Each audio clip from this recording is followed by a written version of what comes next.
Yo, good evening and happy 247th birthday to America and happy 4th of July to every single one of you out there in the military, especially the Marines, the Navy, the Army, wherever you serve your country. We thank you for your service and everything else. And I hope everybody is enjoying themselves on this 4th of July along with Canada, USA, international, Long Island, aka Strong Island, plus the five spots of Brooklyn, Bronx, Manhattan, Staten Island, and Queens.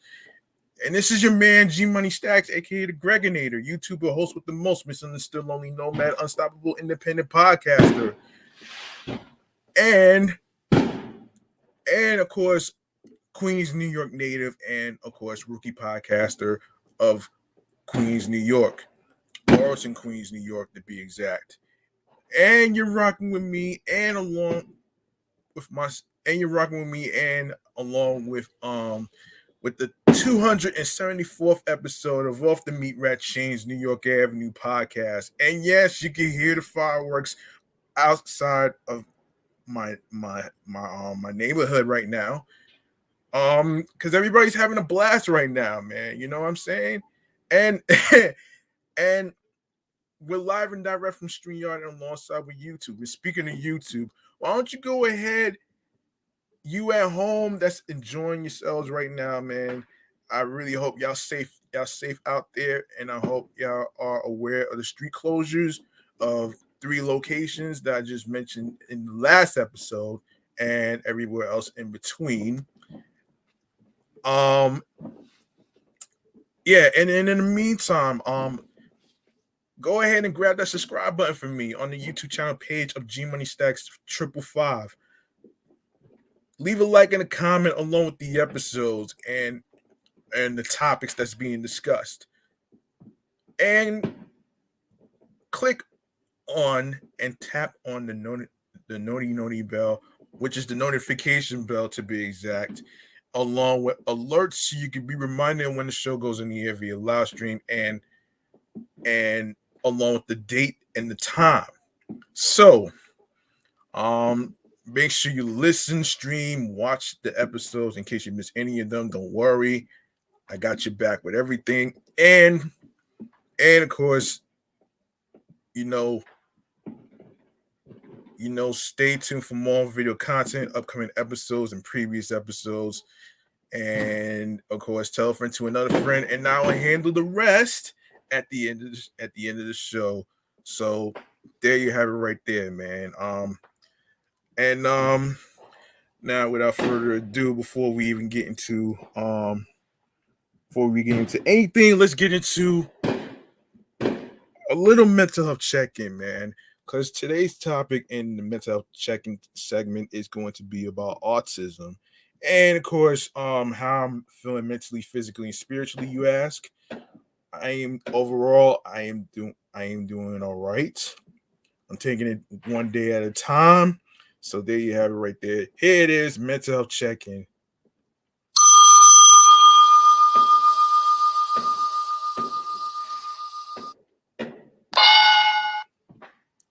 Okay, here we go. Here we go.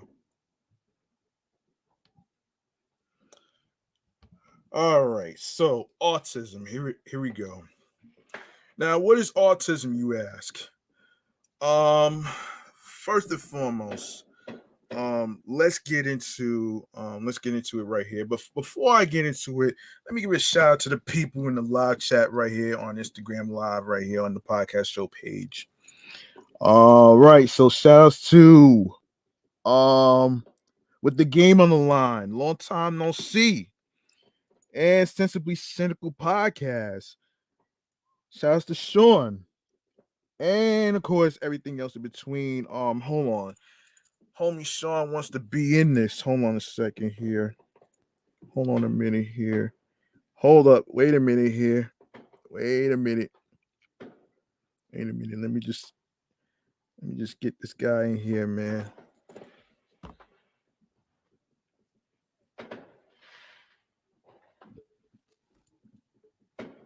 Hold on.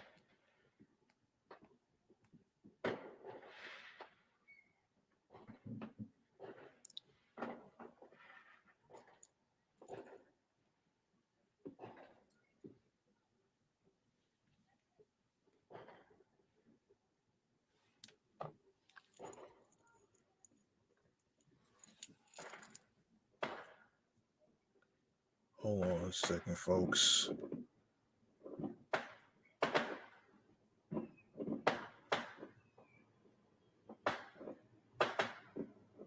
Hold on.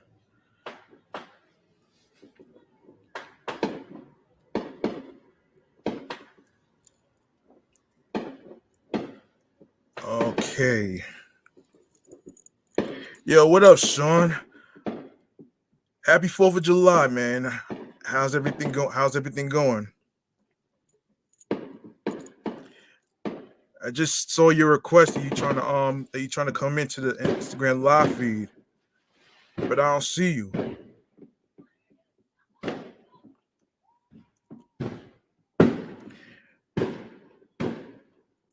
Anyway, all right, let me get going on this though. So yeah. Anyway, so let's get into what autism is about though. So this is from autismspeaks.org. And autism or autism spectrum disorder refers to a broad range of conditions characterized by challenges with social skills, repetitive behavior, speech, and nonverbal communication. According to the Centers for Disease Control, autism affects an estimated 1 in 36 children in the United States today. We know that there is not one autism, but many subtypes, most influenced by a combination of genetic and environmental factors. Because autism is a spectrum disorder, each person with autism has a distinct set of strengths and challenges. The ways in which people with autism learn, think, and problem solve can range from highly skilled to severely challenged. Some people with ASD may require significant support in their daily lives, while others may need less support and, in some cases, live entirely independently. And several factors may influence the development of autism, and it is often accompanied by sensory sensitivities and medical issues such as um, gastro, gastro, gastrointestinal disorders, seizures, or sleep disorders, as well as mental health challenges such as anxiety, depression, and attention issues. Signs of autism usually appears by age 2 or 3. Some associated development delays can appear even earlier, and often it can be diagnosed as early as 18 months. Research shows that early intervention leads to positive outcomes later in life for people with autism. Okay. All right. All right. Now on to some transportation news that we need to get to. On to some transportation news. Let's get into the New York Mass Transit files right here, man. Hold on. Yes, here it is. Let's get into some New York Mass Transit files, shall we? We got two topics to get into and everything else in between. And before I get to that, let me see what he says here. I hear that, Sean. I hear that, man. Yeah, I hear that. All right, let's get into it right here, right now, man.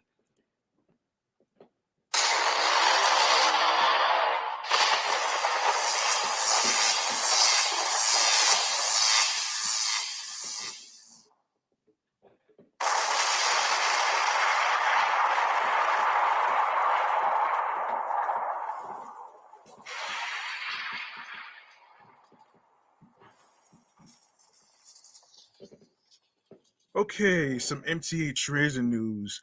The MTA has restored its live Twitter alerts for transit servers after Elon Musk backed off a demand for payment to automate post.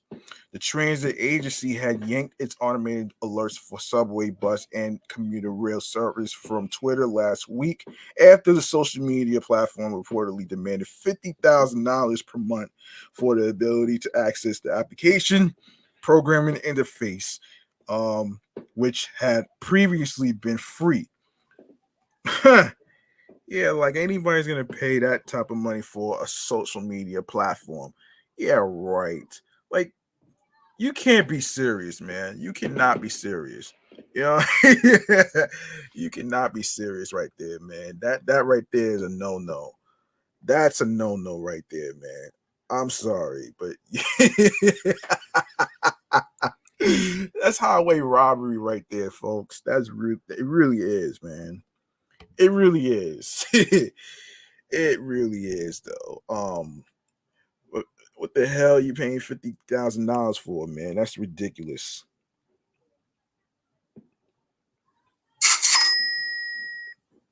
That's ridiculous right there, man. That's fucking ridiculous right there.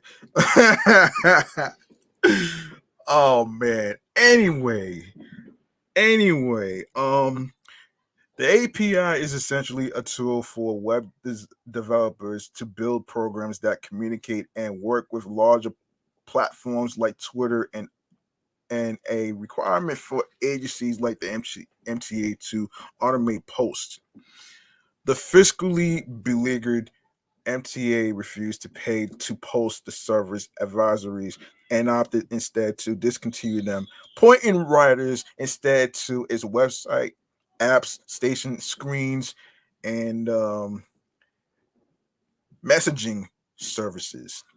On Tuesday, amid much public criticism, Twitter did an about face and declared that government agencies like the MTA can access the API for free to post public service alerts. One of the most important use cases for the Twitter API has always been public utility. Twitter's development team tweeted verified gov or publicly owned services who tweet weather alerts, transport updates, and emergency notifications may use the API for these critical purposes for free. And shout outs to Cleve from with the Game on the Line podcast. Haven't heard from this guy in a minute. How you feeling? How you feeling, Cleve? Hope you're having a nice 4th of July with all your friends and everybody, including your family and everybody else in between. Hope you're safe out there, working hard and everything else. And yeah, shouts to you for viewing this. All right. All right. So, um, one of the most important use cases for the Twitter API has always been public utility. Twitter's development team tweeted, verified gov or publicly owned services who tweet weather alerts, transport updates, and emergency notifications may use the API for these critical purposes for free. And yes, the fireworks is still going on, and that's understandable.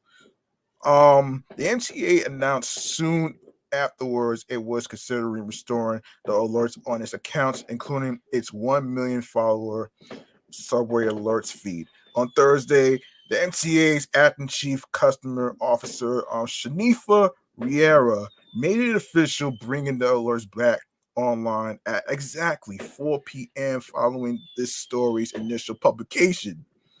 The MTA's informed Twitter senior management that it would not pay to provide the public with critical service information, said Riera. Twitter got the message and reversed its plan to charge the MTA more than half of $1 million per year for these alerts. So now no transit agency will need to pay. The MTA also received written assurances from Twitter that reliability on the platform will be guaranteed through technological means, so riders can count on receiving messages posted on Twitter.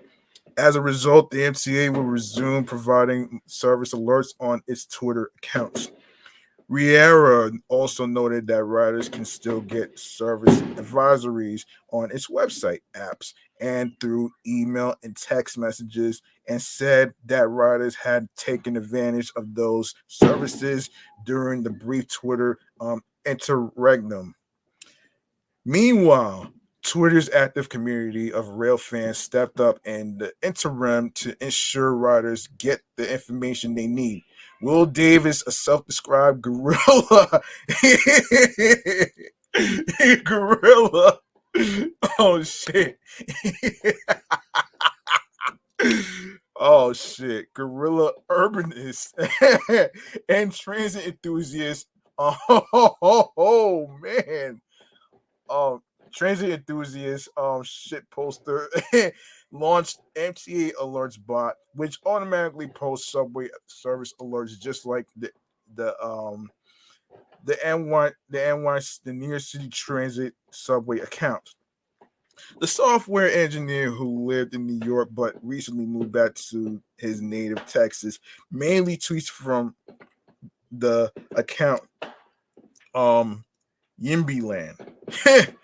Davis told AM New York Metro that he dug into the code and learned all the data used for the alerts was open source and posted to the General Transit Feed Specification, a web standard where transit agencies upload real-time data on their systems. Besides Twitter alerts, GTFS is also used to provide service information with Google Maps. Google created it so it would be easy for any transit organization out there, as long as they stuck to the standard, they could integrate with Google services. Davis said in an interview, noting the MTA is great with open source data. So, like Google Maps, all the Google Transit integrations they have in Google Maps that are really slick and work nicely. It's because San Francisco's BRT Bart. Yeah, Bart. Well, not the Simpsons, man. Oh man, and the MTA and the CTA in Chicago all use and therefore abide by this GTFS. Pretty interesting little thing. Um, oh man. After that, after learning that it didn't take long for Davis, who was a regular subway commuter when he lived in New York, to figure out how to make his own live alert alerts bot. Not super hard, Davis said. It just took like an hour. Musk, the world, the world's second richest man who bought Twitter last year for $44 billion, had introduced a new pricing scheme for API access that would be free for small amounts of posts, $100 for up to 50,000 posts per month, and variable enterprise pricing for large organizations that can run tens of thousands of dollars per month. Though Musk had also said bots creating good content could post for free. Oh my gosh, man. That's why everybody ran away from fucking Twitter, man. You know what I'm saying? That's why everybody ran away from that shit. Because when people heard that he tried to bring back Cheeseface 45, which is former President Trump, of course, I feel like he was trying to bring back some hate, man. And I'm not with that. So that's why people ran for the hills, man.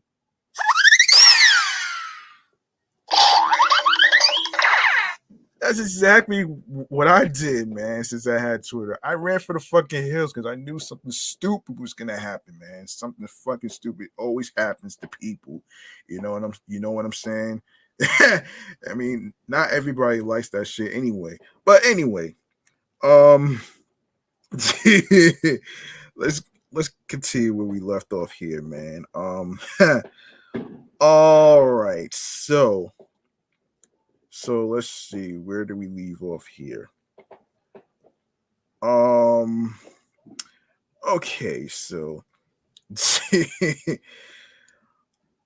All right. So where did I leave off here? Um. Yes. Let me see where I left off here. Right. Here it is. Here it is. Here it is. Um. wait. Yeah. Here it is. Yes. So, yeah. After learning that it didn't take long for Davis, who was a regular subway commuter when he lived in the when he lived in New York, to figure out how to make his own live alert alert spot. Not super hard, Davis said. It just took like an hour. Yeah, I already did that part already though. I did that part. Um, Davis opted Davis opted to pay the $100 to build his bot, saying he could afford to pay for what he characterized as a domain to the people of New York. It's not it's not insignificant, he said, but it's something that I can foot, and it definitely provides more than $100 of value to New Yorkers. Wow. I mean, wow.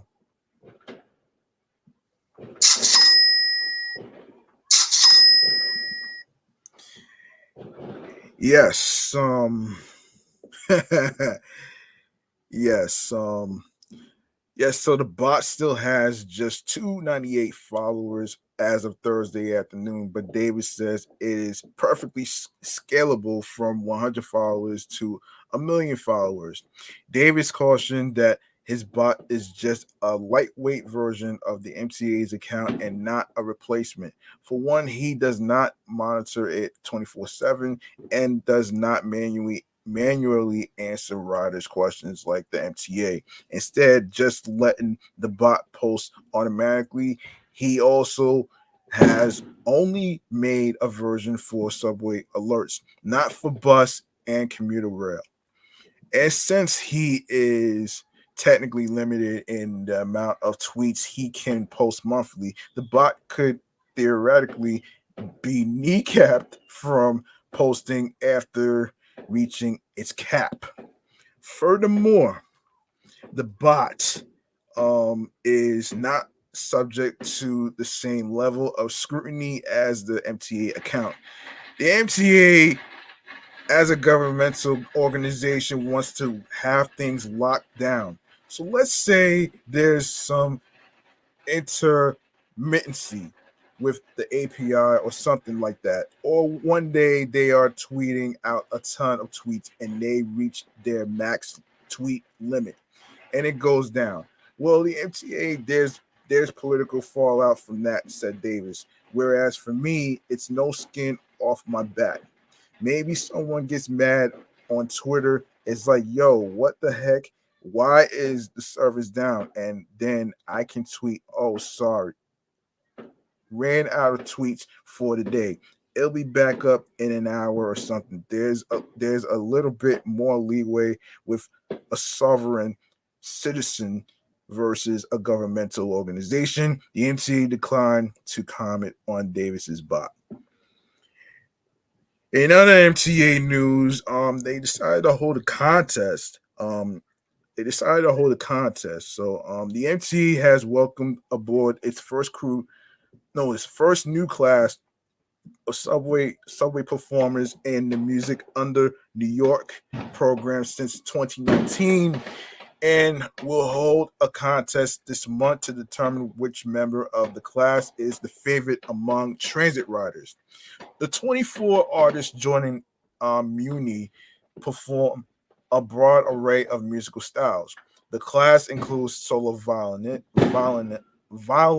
violinist, saxophonist, and accordion players, brass jazz outfits, and rock band salsa, gospel, and folk singers. All of them were part of a group of 40 musicians who auditioned to join the program at Grand Central Madison on June 28th, performing their acts in front of a panel of musicians, industry players, and transit officials. The agency had received applications from 128 aspirants. The auditions are a unique New York experience, a showcase of musical performances that reflect the diversity of New York, says Sandra Bloodworth. Yeah.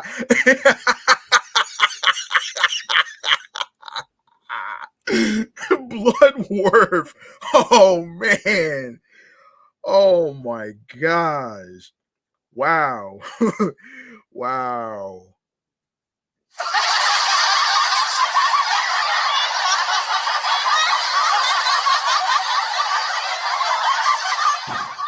Yeah. Oh man, blood work. Blood work. Oh shit. The director of the MTA's Arts and Design Department hosting the music under New York auditions for the first time since 2019 was truly memorable. There was a plethora of talent drawn to the opportunity to perform with music under New York in the greatest venue there is and where dreams can flourish.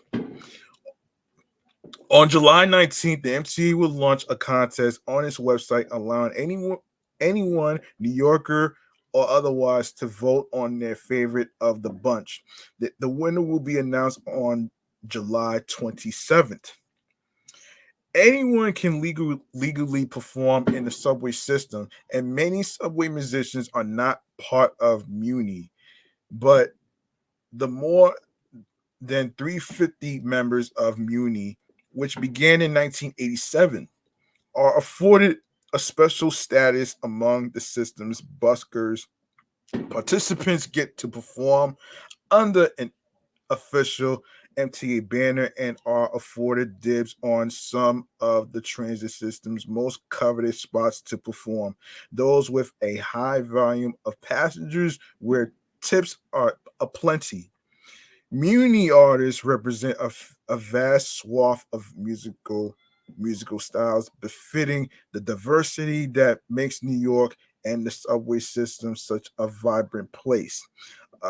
At various points, subway riders can take in performances on Caribbean steel pans, Gambian kora, Celtic harp, and Andean pipes, along with more familiar fare like violin, guitar, saxophone, or vocals.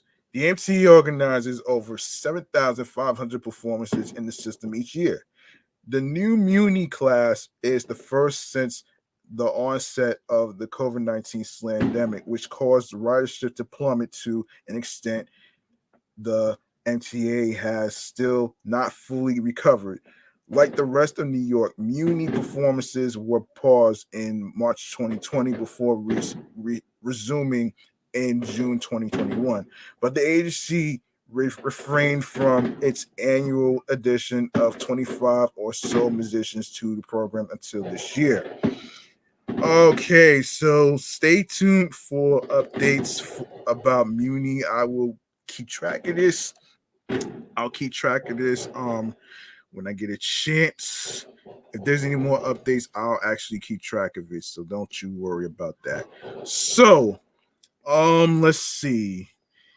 All right, so let's get into another segment that I like to call chatting or the jazz right here. Yes, chatting on the jazz is the next segment right here. Let's do this. Um, yeah, let's do this. All right.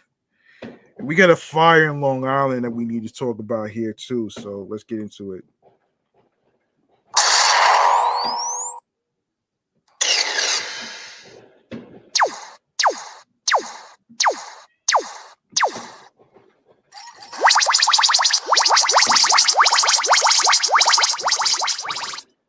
All right. Our next topic that we have to talk about here is the fire in Long Island. We need to talk about this actually. And is this is from PriorityNewYorkNetwork.com, of course. So firefighters. So this took place in Plainview, New York. Firefighters battled a brush fire that sparked inside the town of Oyster Bay's Plainview Old Bethpage Community Park early Friday evening. The fire was quickly contained by the volunteer firefighters. Oh my God. That is terrible. That's terrible right there, man.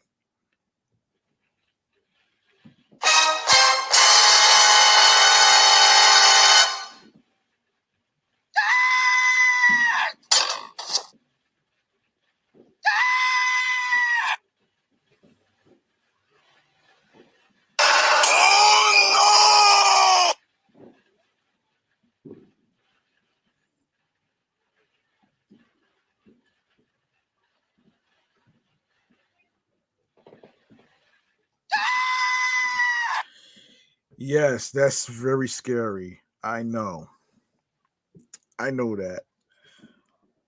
Okay, so firefighters from the Plainview Fire Department responded to the Plainview Old Bethpage Community Park at 175 Washington Avenue, Plainview, New York 11803 on Friday evening at around 4:15 p.m. after a brush fire was reported by park goers who noticed the smoke rising from the trail area in the back of the park.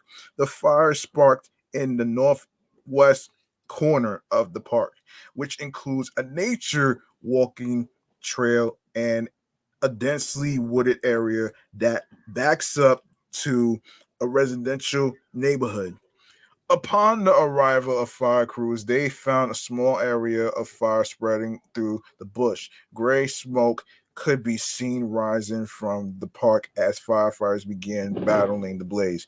Firefighters Firefighters accessed the hard to reach burning area from an entrance on Vermont Drive, allowing the fire hoses to be stretched directly into the scene.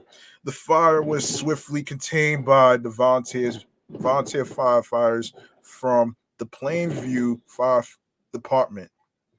Stephen Wagner, a visitor of the town of Oyster Bay Park, said, "At first, we thought the smell was just from the wildfire smoke that's being blown over from Canada still, but then we started seeing thicker smoke coming from the woods over there. There were no injuries reported from this fire, thank goodness. The Nassau County Fire Marshal's office was requested to respond to the scene and investigate the cause of the fire." So yeah, so nobody was hurt. Nobody was hurt though. So okay, and we also have hang on a second. Let me see if we have any more terrible stuff that we need to get to. Hold on a second here. Some more terrible stuff. I don't really think we have any more terrible stuff to talk about here, but one more terrible news that we need to talk about here. And this actually no. Actually no. Um actually no. Actually no. So this is from yogonet.com. And this is about a casino that is going to be developed by the Nassau Coliseum site. So, and this place is called the Las Vegas Sands Casino Project. The casino project for New York City has seen a new victory as the Nassau County Legislature voted 17 to 1 to grant the gaming and hospitality giant a 99-year lease to develop the 80-acre Nassau Veterans Memorial Coliseum and Coliseum site in Uniondale, Long Island. I know I know I read somewhere that some people may have a problem with the whole idea of having a casino in Long Island as far as like gambling, as far as like the addiction and all the other stuff in between. But at the same time, like I look at it from both sides though. It's it's creating jobs. You know what I'm saying? It's creating jobs though. You know what I'm saying? Like you can't knock a casino, man. Like not look. I mean, listen, man. It's going to happen whether people like it or not. I'm sorry, but that's not me saying it. But I'm just doing the reporting. Anyway, um, Bruce Blakeman, Nassau County executive, released a statement after the vote. The overwhelming bipartisan approval of lease terms with the Sands by the county legislature affirms that Nassau County has made the right decision. This is the first hurdle overcome to provide a world-class entertainment center with a luxury spa and hotel, creating thousands of jobs and economic prosperity for Nassau County. I am very pleased with the vote. At the site, Sands intend to develop a $5 billion casino resort that would include outdoor community spaces, 4 and 5 star hotel rooms, and a world class live performance venue honoring the legacy of live music at the Nassau Coliseum. Sands has also said the resort will feature celebrity chef restaurants, no, excuse me, experiential events and venues, and flexible meeting and convention space. Uh, a casino would be an essential part of the project, provided that a gaming license is granted by the New York State. However, competition is expected to be fierce, with major Las Vegas and Nevada-based companies in the race, including MGM Resorts, Caesars Entertainment, Wynn Resorts, and more. The state of New York will grant up to 3 casino licenses for the downtown area, and ex- many are expecting slots-only casinos operating at Queens Racetrack, Aqueduct, and Yonkers Raceway to each get one, allowing them to add table games. That leaves one license among the remaining contenders. The final decision will be taken by the Gaming Commission, and clarity on where a casino would go could come around late spring or early summer. While county officials have touted the project as a revenue driver for the region, many stakeholders have shown opposition to the development as they believe it could bring traffic congestion and crime to the area. Opponents were still trying to make their case ahead of the vote, as a group that included local mayors joined a Sunday rally condemning the plans. Some have said they'll take their case to Albany, which ultimately gets the final call in determining where a casino may be built. However, labor and business leaders supporting the project have maintained that the project will create 8,500 jobs and generate an estimated $100 million in annual revenue around the Coliseum. Nassau County Executive Blakeman has also reportedly stood in support of the project as well. $100 million. That's a lot. That's a lot of money right here, man. That's a lot of money. And yes, so it's taken a property sitting there for more than 4 decades and giving it life to make sure it's a generator of taxes, said Um, Matthew Arasich, the president of the Building and Construction Trades Council of Nassau and Suffolk counties. There's still a long way ahead for the company. There still needs to be an environment review, and most importantly, a casino license must be secured. Las Vegas Sands Vice President Ron Reese said, the group knows that winning the lease is just the first step, as nothing can be built there without the gaming permit first. This is just the jumping off point for this process. It's not the end, it's the beginning, he said, as reported by NBC New York.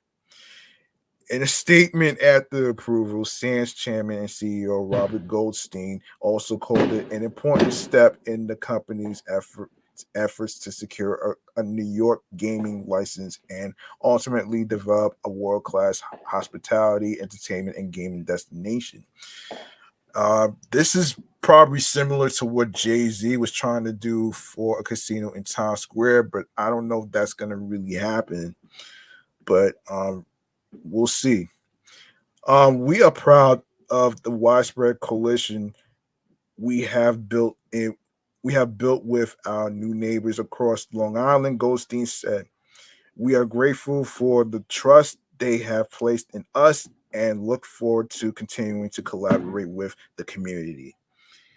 All right. Okay.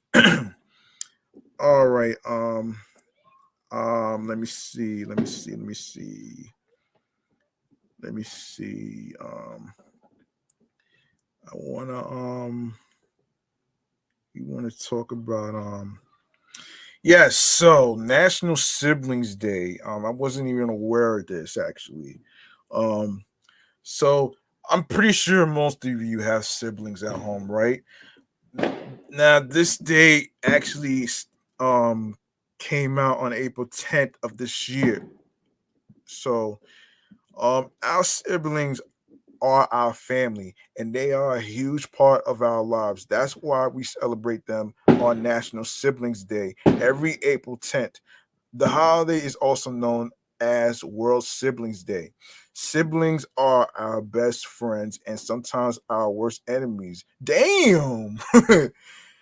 Our siblings encourage us to be our best, embarrass us, and be our biggest motivators and competitors.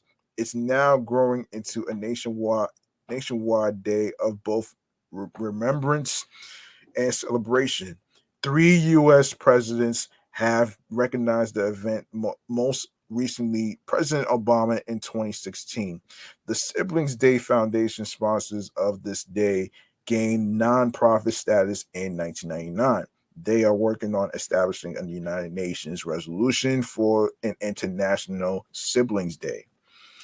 When is National Siblings Day 2024? Actually, yeah, National Siblings Day 2021 will take place on April 10th. The day celebrates and strengthens the bond shared by siblings. Now, the history of National Siblings Day. Hindu peoples celebrate rock hold on Raksha Bandhan to celebrate the bond between brothers and sisters.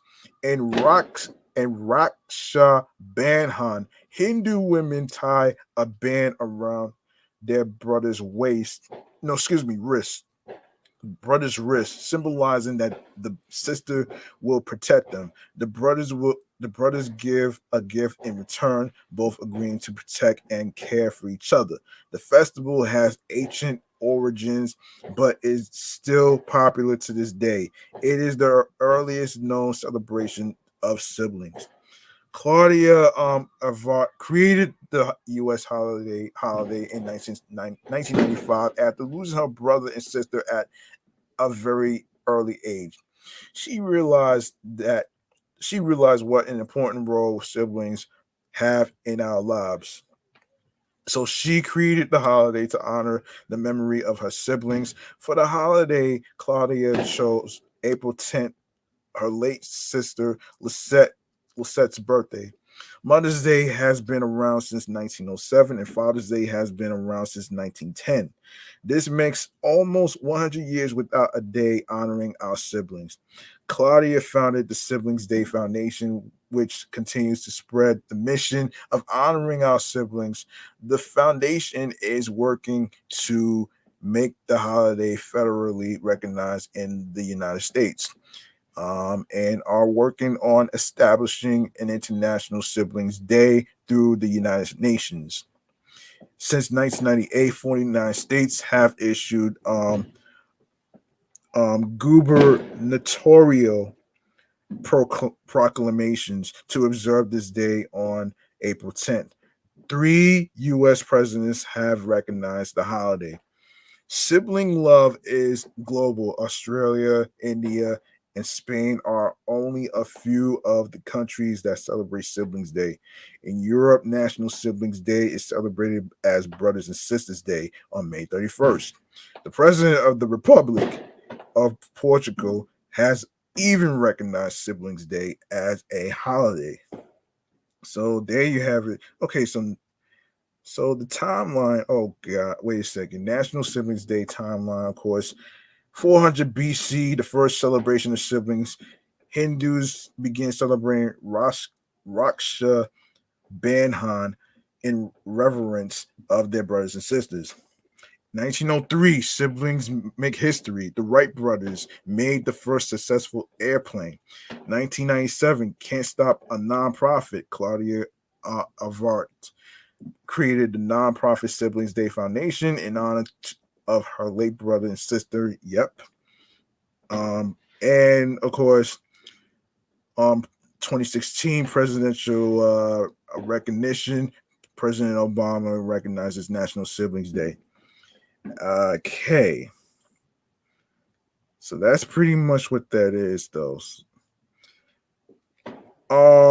Let's see. What is this? Yeah, that's pretty. So, National Siblings Day survey result. Oh gosh.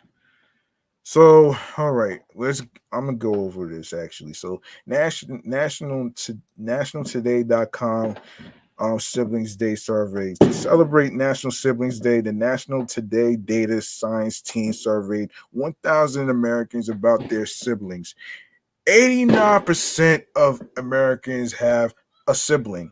Words that best describe Americans' relationship with their siblings. So, the number one thing is love, which is the highest, which is 16. Support 14. Fun and laughter 12. Love hate around 10. Inside jokes in between inside jokes is like between 8 and 10. Best friends 8. Arguments 6. Adventure 4. Bullying 2. um Americans would rather be the oldest siblings. So oldest is up to 35, youngest is up to 30, middle is 15, and only child is 10. Interesting fact about siblings. So 19% of Americans say they are completely different from their siblings. 10% of Americans say they are best friends with their siblings.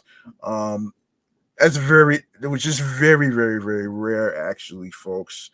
Um, 5% of Americans shared clothes or still shared clothes with their siblings, and 5% of Americans regularly hang out with their siblings and share the same friend group. Hold on one second here. Hold on a second here.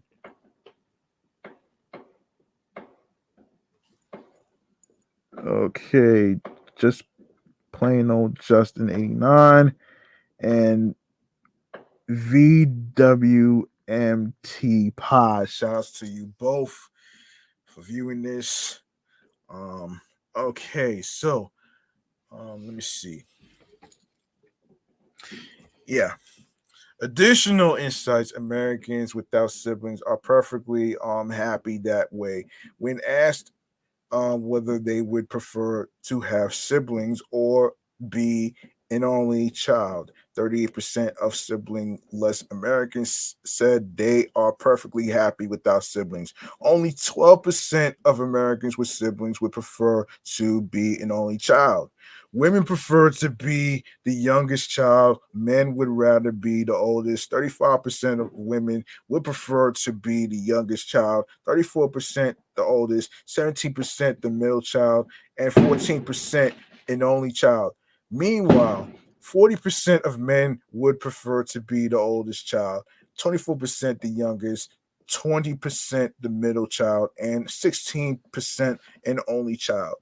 Traditions. Behind every tradition is a great story. National Siblings Day traditions vary for everyone. Sibling rivalries, inside jokes, and experiences that only siblings can relate to are all part of the day's celebrations. The day's celebrations. Later in life, these memories become traditions, recreating a recipe from childhood, bringing out the photo albums with baby photographs, visiting places that hold meaning, and calling each other by strange nicknames. Although siblings often feel as though the other is cramping their style, brothers and sisters spend more time together on this day. They go out to their favorite eatery, take drives together, go to an arcade to revisit uh, childhood memories, and do other activities to show how much they actually adore each other without getting too mushy about it.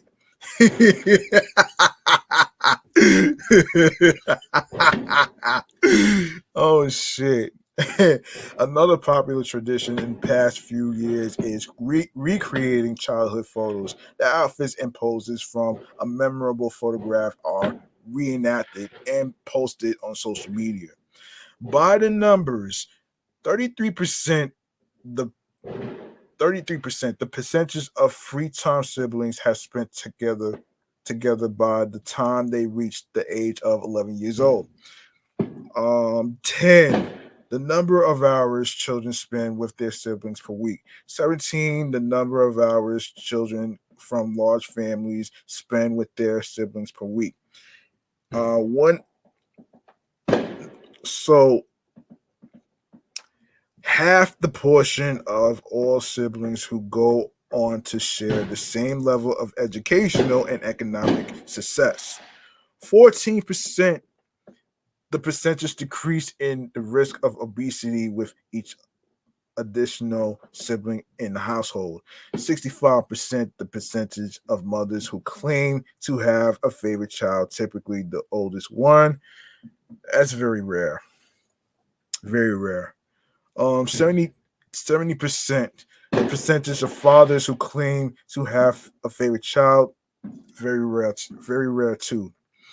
Three and a half the number of times in an hour that siblings aged between 3 and 7 years old get involved in fights. 390, the number of families who participated in a research study that found younger siblings are more rebellious and aggressive than older siblings.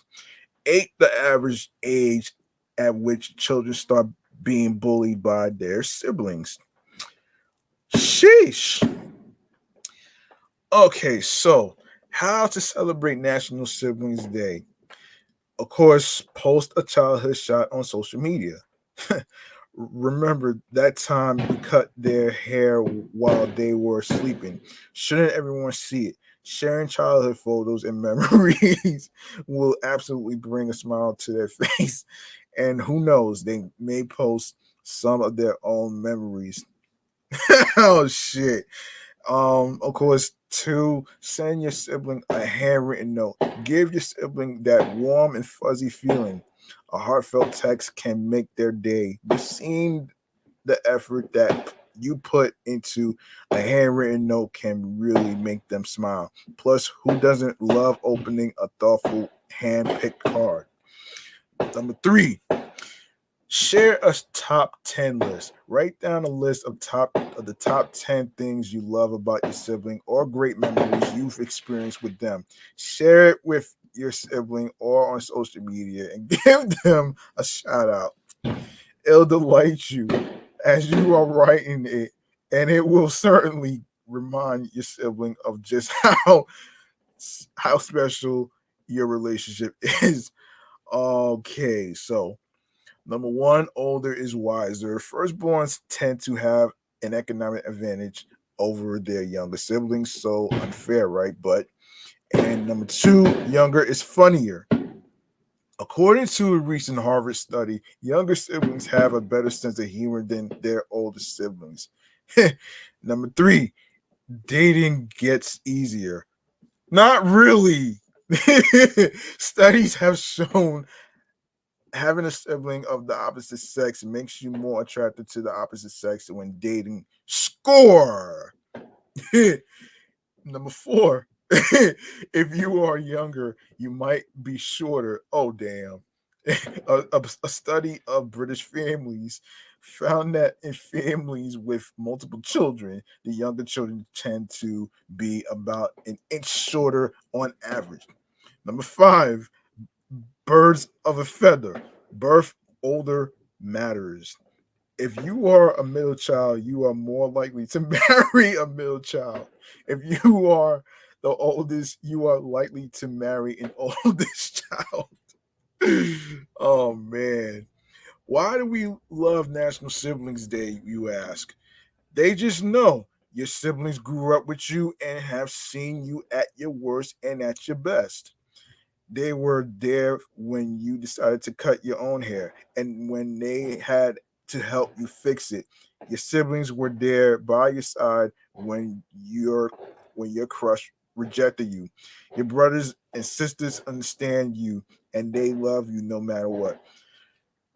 B, words of wisdom. If you are a younger sibling, you look to your older sibling to show you the ways of the world. Sure, mom and dad teach you things, but there's nothing like the wisdom our siblings impart upon us.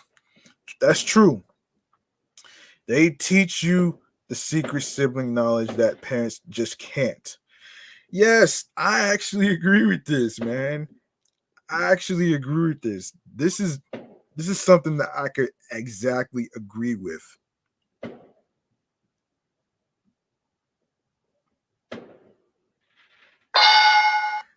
Yeah, I agree with that. And C, you have so much in common. DNA is cool. The same genetic material that went into making you went into making your siblings. Sometimes you might feel like your sibling is from another planet. Not always the case, but you share about 50% of the same. You share about 50%. Hold on. Wait for it. Wait for it. Wait for it. Wait for it. Wait for it. Yeah. Yeah. Sometimes you might feel like your sibling is from another planet, but you share about 50% of the same genetic makeup. Okay, so National Siblings Day dates next year, Wednesday, April 10th, and 2025, April 10th, which is a Thursday. So there you have it right there. There you have it right there. Now we go to another topic that we could get into. I want to make sure that I covered the bases actually. All right. So, oh, oh, let's get to let's get into the basics of things here, man. Um oh man, these things that Jeopardy contestants do for fun actually, right? Yeah, that part too. Let's get into it right here, man. And I think this is just very funny. It's funny in a way. That's why I want to talk about it actually. Yeah, Jeopardy contestants. Oh gosh. I swear people sometimes be like on some shit though. Oh man. Jeopardy. I swear. Um let me see. I think I'll just okay. Hold on a second, folks.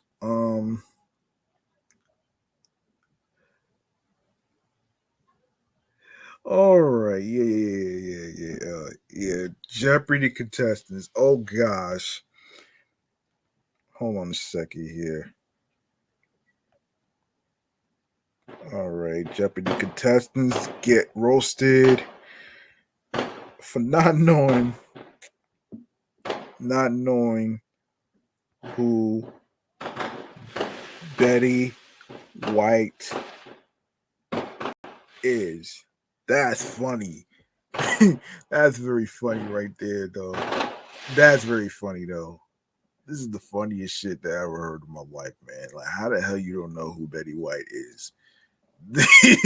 Damn, that's funny.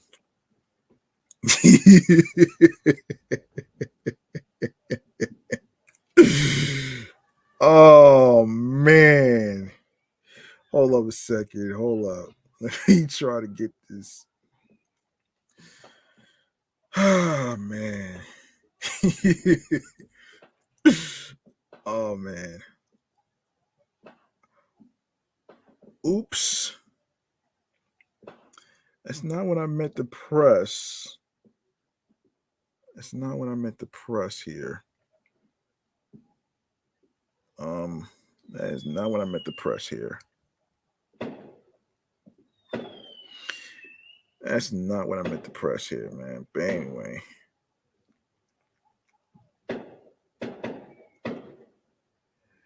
Okay. And this is from the New York Post. Okay. Saint Olaf would be very disappointed.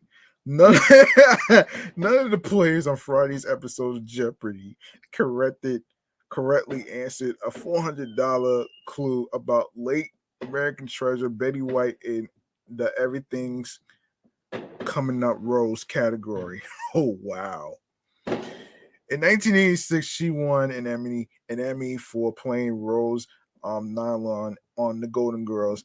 Host Mayim Bialik, age 47, read the clue. Contestant Ashwin Fadness, an attorney from Hillsdale, New Jersey, buzzed in. Who is McClanahan? Who is Bea Arthur?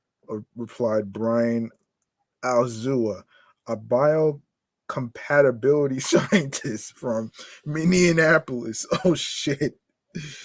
Um returning returning champion Hannah Wilson, a Chicago data scientist, did not even attempt to guess as Bialik filled in awkward silence with the correct answer, Betty White. Oh man. Oh my gosh.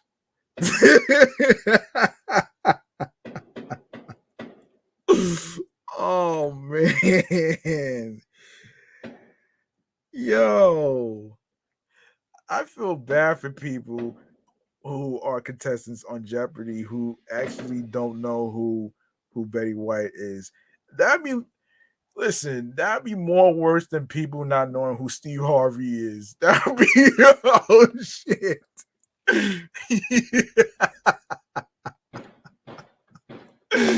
Oh man. Oh my gosh. Let me okay. Yeah, man, I feel bad for you, man. You don't know who that is. You're in trouble.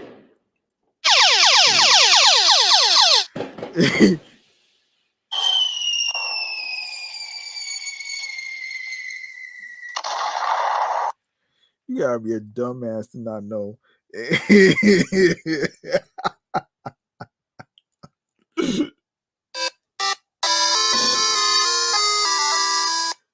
That's the stupidest thing that I ever heard, man. Like seriously, if you, listen, folks, hypothetically speaking, if you are going to be on a game show like Jeopardy, right, or any other game shows that you could even think of that's on ABC, like your Wheel of Fortunes and your Celebrity Family Feuds and all that other stuff, man, and you don't know who this actress is, like you, you, you really, you really have to, you really ought to be ashamed of yourselves, man, for not knowing who they are, man. That to me is just beyond crazy to me, man. You know what I mean? That's beyond crazy to me, man.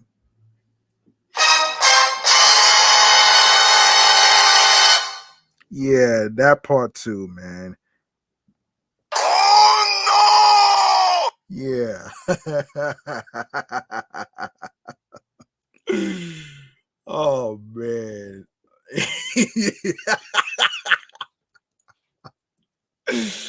Oh shit. Oh shit. It's just too funny. It's just too funny right here for me, folks. This is just too funny. Um so yeah. Yeah, that part too.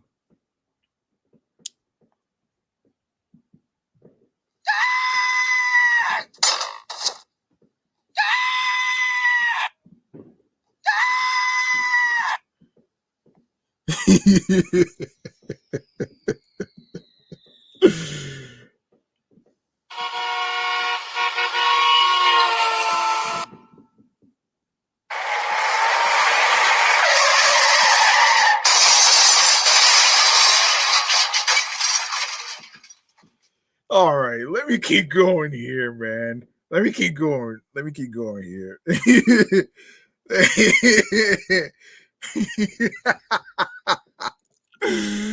Oh shit. Let me keep going here, man. Oh my gosh. Let me keep going here, man. This right here is just beyond crazy. Oh man. Yeah, so the late actress died of natural causes on December 31st, 2021, at the age of 99. She portrayed Rose Nylon on the NBC sitcom for 7 seasons from 1985 to 1992. Rue McClanahan, Bea Arthur, and Estelle Getty also starred. Golden Girls fans slammed the Brainiacs for not knowing this information. These hashtag Jeopardy contestants are gonna get roasted for not knowing Betty White was the correct question. One Twitter user correctly predicted. Well, and in quote, I can't believe I'm watching Jeopardy and not a single one of the three contestants knew that Betty White played Rose Nylon on the Golden Girls. I'm 22. That show came out well before my time. And even I knew that cause I've watched the whole show, and Betty is an icon. One culture fan wrote, especially after the other two stars were off the board. Good grief, another expressed. Oh man. And how did none of the Jeopardy contestants know that Betty White played Rose on the Golden Girls? Is there any hope at all for America? Oh shit. Another asked. Yet another added, I am beyond offended. No one knew Betty White. One fan claimed they didn't even watch the show and still guessed correctly, yelling Betty White and never saw Golden Girls. Al Zooer even reacted to the criticism on Twitter, claiming, I would just like to say that, yes, I know who Betty White is. Sorry, I didn't know her character name. Wilson won Friday's episode for a 3-day total of $90,601. Wow. Wow. Wow. Wow. Wow.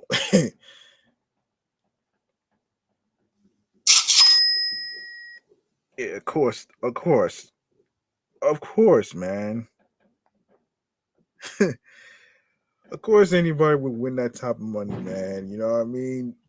That would be an amazing prize money to actually receive though.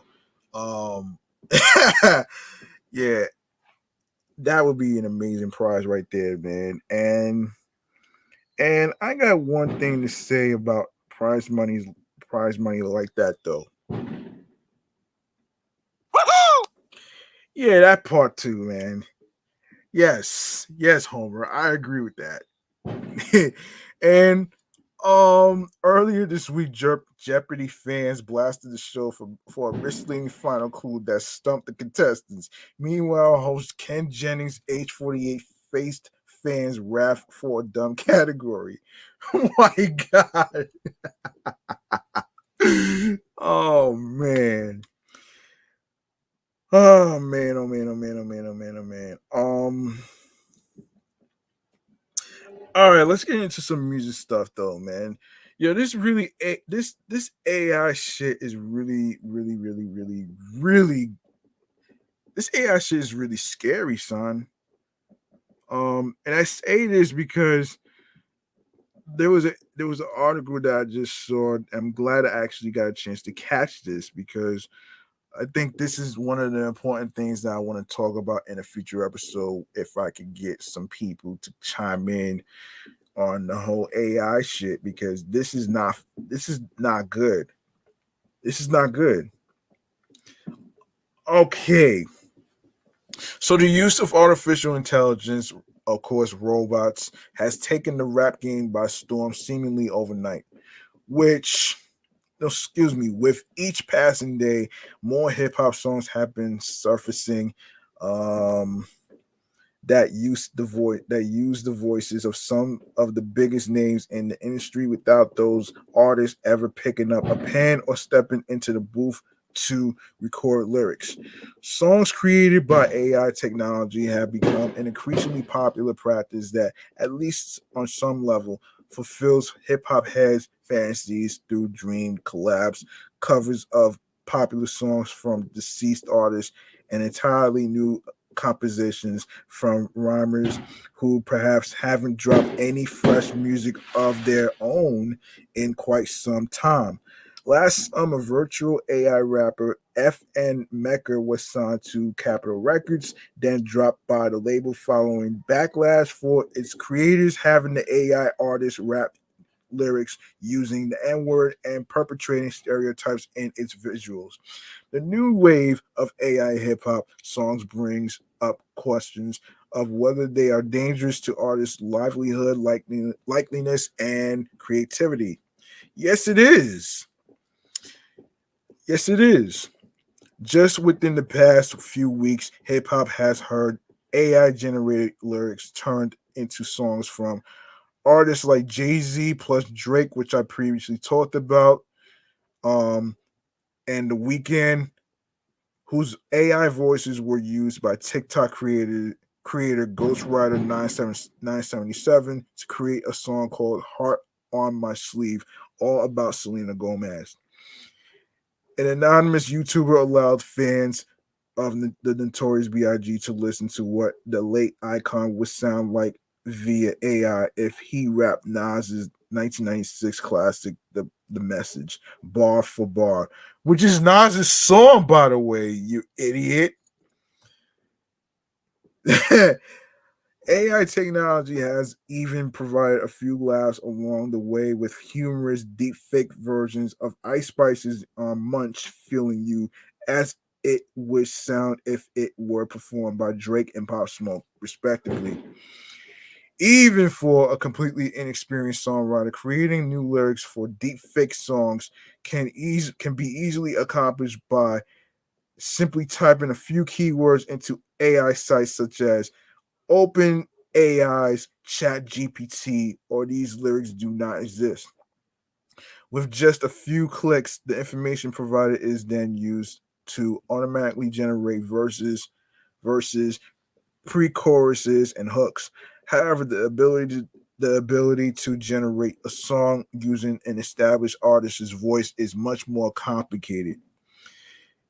Cheese and crackers, man. Like, why? Like, hold on, man. Hold up. Hold on a second, man. I don't understand why. You know what I'm saying? I really don't understand why people would actually get into all this.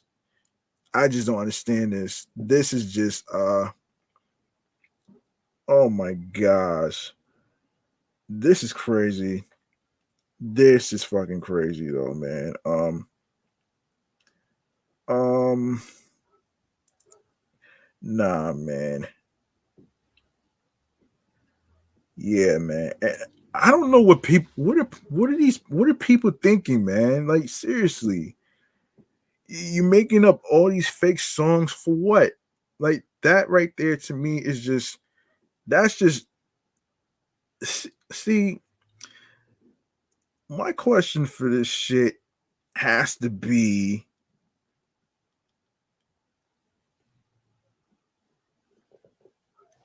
why?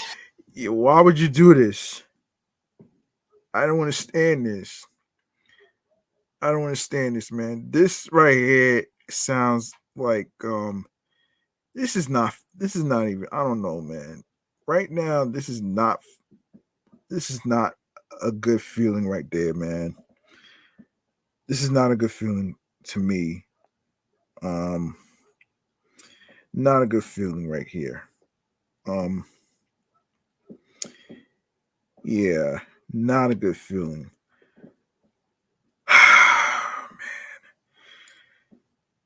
Yeah, Um,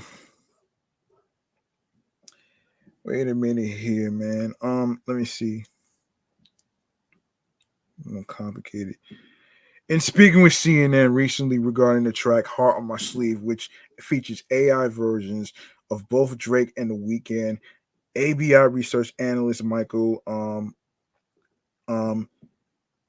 in Onye shed some light on how the viral track could have been made. If music artists were involved, they could create the background music and the lyrics, and then the AI model could be trained with content from Drake and The Weeknd to replicate their voices and singing styles. Um, in Onye told CNN.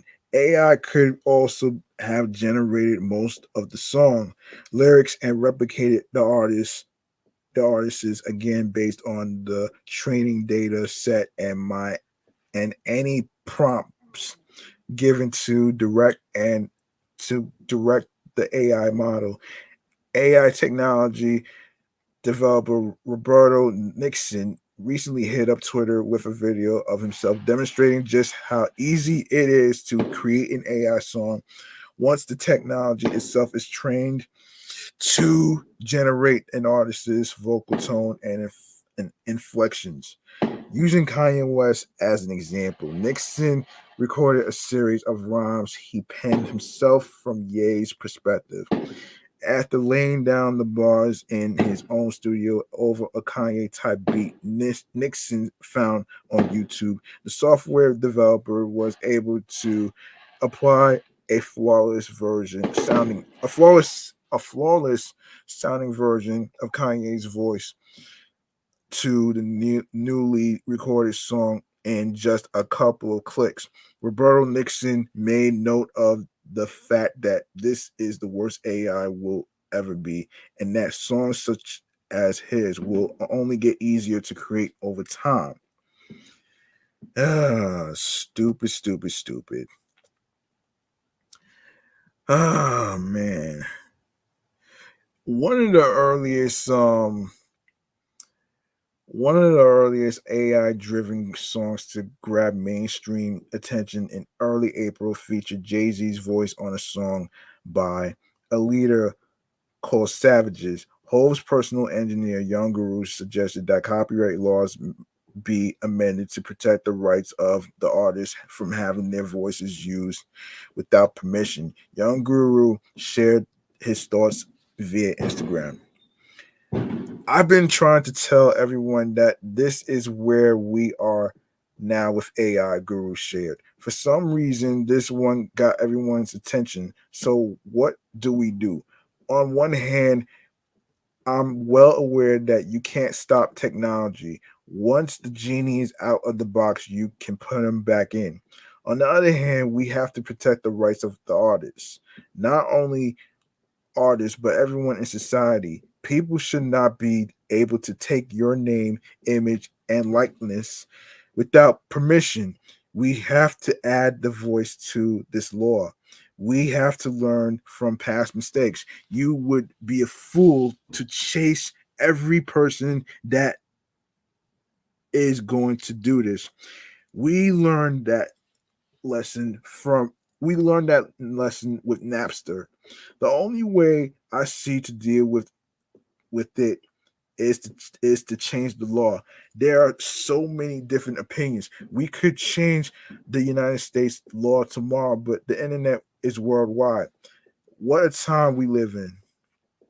Um, while artists like Hit Boy, who lost his mind recently after hearing a computer generated Kanye West rap the lyrics to hits his song to certify, seemingly embrace the new AI wave. Others within the business are becoming increasingly concerned over what it could mean for the future of the art form and the industry that supports it. Um, After the aforementioned Fugazi song from Drake, the weekend was forcibly removed from digital platforms. across the internet by Universal Music Group. Immediately after going viral, a spokesperson for Universal Music Group offered up a statement to Double XL and explaining how artificial intelligence affects major record labels. The spokesperson gave some insight into why the label is currently asking popular streaming services such as Apple Music and Spotify to block AI companies from accessing to UMG's music. The label says the tech companies involved in AI are using copyrighted music to train their technology to capture the voices of mainstream artists in order to generate songs that they didn't write or record themselves. UMG's success has been in part due to embracing new technology and putting it to work for our artists as we have been doing with our own innovation around AI for some time already, the statement reads. With that said, however, the training of generative AI using our artists' music, um, which represents both a breach of our agreements and a violation of copyright law, as well as the availability of infringing content created with generative AI on DSPs begs the question as to which side of history all stakeholders in the music ecosystem want to be on. The side of artists, fans, and human creative expression, or on the side of deepfakes, fraud, and denying artists their due compensation. Shit. Shit, man. That right there. Whew, that right there with the whole AI shit is a hot button. That's a fucking hot button right there. You know what I mean? That's a hot button right there. And pretty much dumb too, man. And people relying on AI and all that other stuff, they're gonna crash into a wall.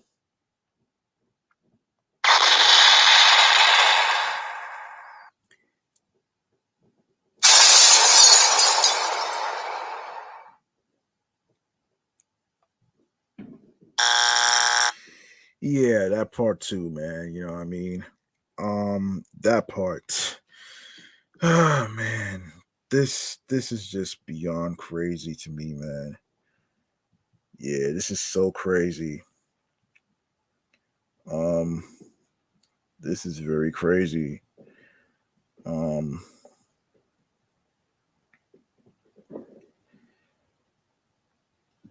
yeah, so even though the ability to use AI for music creation has been around for some time, it appears that the major players in the entertainment industry are struggling to keep up in the attempt to curb the use of their artists' likeliness. No, like an likeliness likenesses, excuse me, knowing that technology will continue to improve at a rapid rate, making it simpler for common users to replicate, meaning mimic and copy full versions of music's most popular acts by the day, and with the exponential influx of AI robots generated music recently, the teams behind the affected artists are scrambling to keep these deep fake songs suppressed, but are doing so behind closed doors. Yeah, I don't blame them. I don't blame these people. You know what I'm saying? I don't blame these people. Um, Double XL reached out to representatives for Drake, Jay Z, The Weeknd, Kanye West, Hit Boy, and Universal Music Group to get further statements on their artists' voices being mimicked by artificial intelligence. Those inquiries, as well as requests for comment from Ghostwriter 19, no Ghostwriter 9 997 and Roberto Nixon regarding the process of using AI to create songs from mainstream artists were left unanswered. The fact that the music industry is a new frontier currently serving as AI's Wild West poses some interesting questions surrounding the ever evolving technology. Is artificial intelligence a good thing that will ultimately allow artists to create music for their fans more efficiently, or is it perhaps a negative byproduct of the internet age that will eventually become a complete detriment to creativity? I would say it. I would say it would be a bad idea. This shit is a bad idea, man. You know what I'm saying? That shit is a bad idea. Could rappers find themselves in a precarious situations because of AI, in which they will need to defend themselves against things that they never even spoke on or wrote lyrics about to begin with? While all of that is yet to be seen, artists, fans, and industry insiders are finding themselves on both sides of the fence when it comes to computer generated music, specifically songs that falsely features the voices of popular stars. For example, Meek Mill praised Ghostwriter 977's Heart on My Sleeve earlier this week in a since deleted tweet calling for Drake and The Weeknd to hop on wax together once again. Drizzy himself, on the other hand, denounced the entire practice by sharing an AI created audio clip of the Toronto MC's voice rhyming the lyrics to Ice Spice's Munch, feeling you on Instagram. Drake accompanied the IG story with the caption, "This is the final straw, AI." Um, as the music industry attempts to pinpoint exactly how AI generated songs will affect creativity as well as finances in the long run, artificial intelligence remains a polarizing, trending topic within the hip hop space. Yeah, I'm gonna talk about more of that in a future episode. If I can get some guests to be able to come to the live stream to actually talk about, um, you know, to talk about this whole AI thing. First of all, um, um, I said this before about I said this before in yesterday's episode in regards to a one of the owners of Lyle Universal who said that people who use Chat GPT to ask for freedom when in reality um when in reality freedom isn't free. You know what I'm saying? There is no guarantee. First of all, Chat GPT is it's just that's a good thing I deleted that shit off of my phone because I don't really trust that shit, man. To be honest with you, I mean all the fuckery, fake shit. Nah, man, this is crazy. And speaking of crazy, let's get into another music subject. Hold on a sec. Yeah, let's get into another music craze. Um,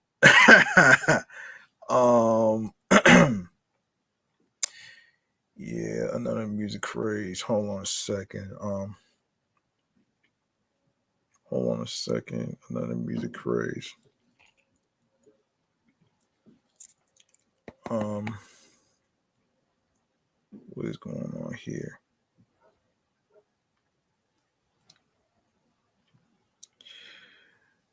Yeah, another music craze. Hold on a second. Um, let me see. Um, what I'm gonna use? Hold on a second.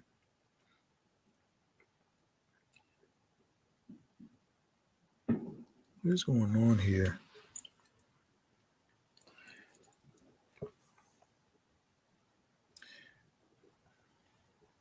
Hang on a second here. Hang on one second here. I need to really let me see this.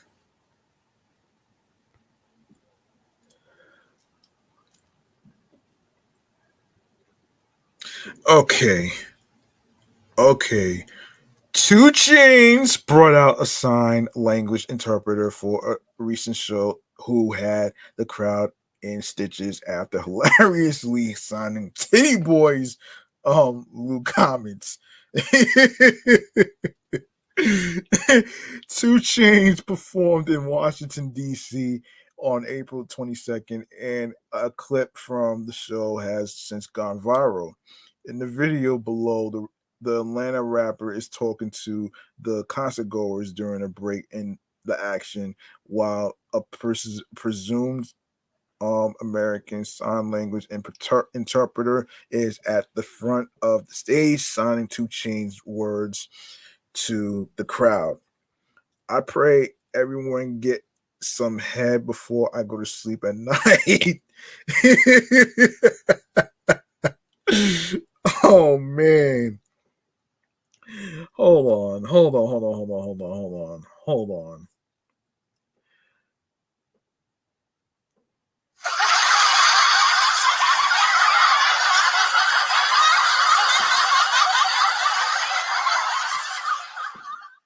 Yeah, the interpreter then motions his hand up and down in front of his pelvis while licking his tongue out, which draws a big reaction from the crowd. This isn't the first time an ASL interpreter has gone viral at a hip hop event. In 2017, Waka Flocka Flame thought his ASL interpreter was dancing in a hilarious video. In August of 2021, a sign language interpreter for Cardi B and Megan Thee Stallion went viral. Last January, Big Daddy Kane apologized after video surfaced showing him pushing an ASL interpreter during a performance. Kane thought the man was a random fan that jumped on stage. The following month, deaf rappers Sean Forbes and Warren Wawa Snipe performed with Dr. Dre, Eminem, and others during the 2022 Super Bowl halftime show, which marked the first time the NFL had added American Sign Language performances to their halftime program. Wow. Wow. Wow. Anyway, anyway, there's more music stuff to get to, and this is pertaining to Ice Spice and Nicki Minaj. So there's two separate stories actually.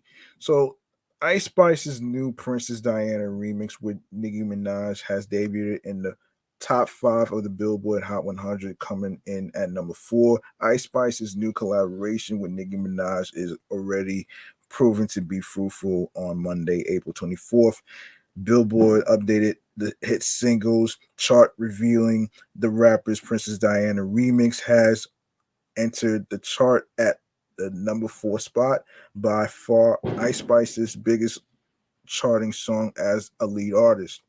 Ice Spice now has two songs in the top 10 of the Billboard Hot 100 chart. Her collab with Pink Pantheress, Boy's a Liar Part 2, is currently at the number 10 spot after peaking at number 3 on the chart. Ice Spice commented on the latest song's success on social media on Monday. So proud of Princess Diana with Nicki. Like my dream collab really came true. I can die happy now. The much the munch feeling you rapper wrote on Twitter. Nicki Minaj also congratulated Ice Spice for her highest ranking Billboard Hot 100 uh record. Y'all, two songs in the top 10 is crazy, she wrote on Twitter. Congratulations, Princess Ice Spice Diana. Um and Princess Diana hashtag heavy on it. Barb's, Munchkins. Stay tuned. Love you guys so much. Ice Spice and Nicki Minaj's Princess Diana remix dropped on April 14th after they teased the record back in March. It is the first time release on Nicki's recently announced new record label, Heavy, on it, and it was put out jointly with Ice Spice's home label 10K Projects slash Capitol Records. They also released an EP which features seven different versions of the track. Um okay. In other in other in other Ice Spice and Nicki Minaj news, of course, if I'm not mistaken, if I'm not mistaken, actually, if I'm not mistaken. So Ice Spice and Nicki Minaj combined forces for a historic number one on Billboard's Hot Rap Songs chart as their collaboration Princess Diana becomes the first champ by two co-billed women in the list's 34-year history. With the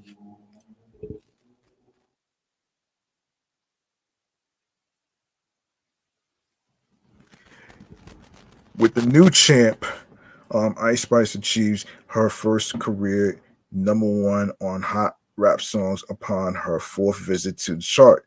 Minaj adds a 10th leader to her collection and becomes the first woman to reach the double digit mark. On the overall count, she ties with Diddy and Kanye West for third place, while Drake, um, 28, and Lil Wayne 11 occupied the top two slots. Oh boy. Oh boy. Oh boy. Hold on a second here. Diana debuts at number one on the April 29th, 2023 dated Hot Rap Songs chart, which blends streaming, radio airplay, and sales into its weekly rankings. The song was originally released as part of Ice Spice's Like EP in January before Minaj joined for the remix, which dropped on April 14th. Um, in the latest tracking week of April 14th to the 20th, Diana scored 21.8 million official US streams, according to Luminate, up 1,554% from 1.3 million streams the week before. The eight-figure sum sparks the track's number two start on the rap streaming songs chart and a number six arrival on the corresponding all genre streaming songs list. Diana also begins with 77,000 downloads sold in the same period. The best sales week for any rap title since Minaj's own Super Freaky Girl launched, with 89,000 in sales in the tracking week of August 12th to the 18th of 2022. Um, as Diana debuts at number one on the Rap Digital Song Sales chart, Ice Spice nabs her first leader there. She previously reached number two with the Lil TJ collab, Gangsta Boo, in February. Minaj, meanwhile, collects her 18th Rap Digital Song Sales number one, extending her record among women. Drake, the only act above her, leads with 22 champs. On the radio front, Diana registered 2.4 million audience impressions in the same tracking period. The track has yet to make any Billboard radio chart, though it has not been officially promoted.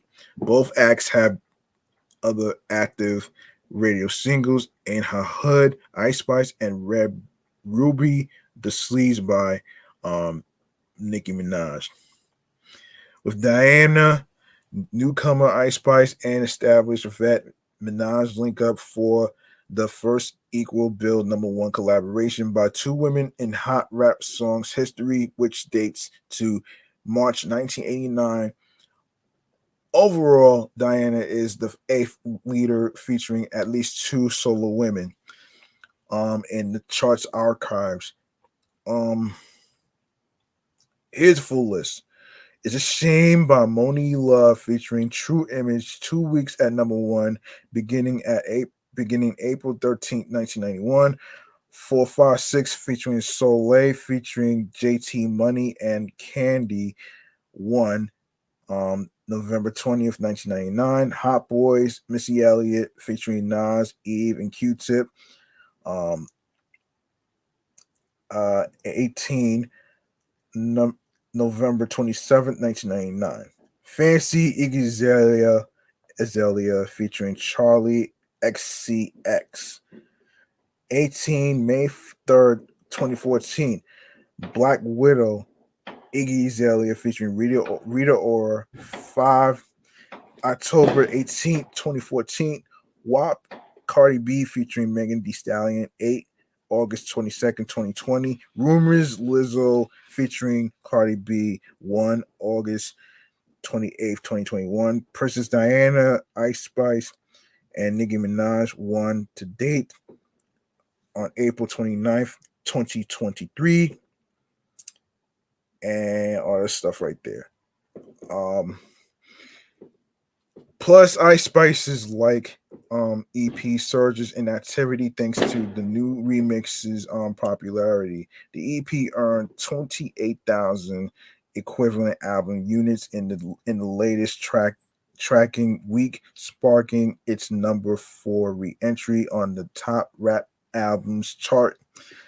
#5 returned to the top R&B hip hop albums chart and 187 to 15 rally on the all genre Billboard 200.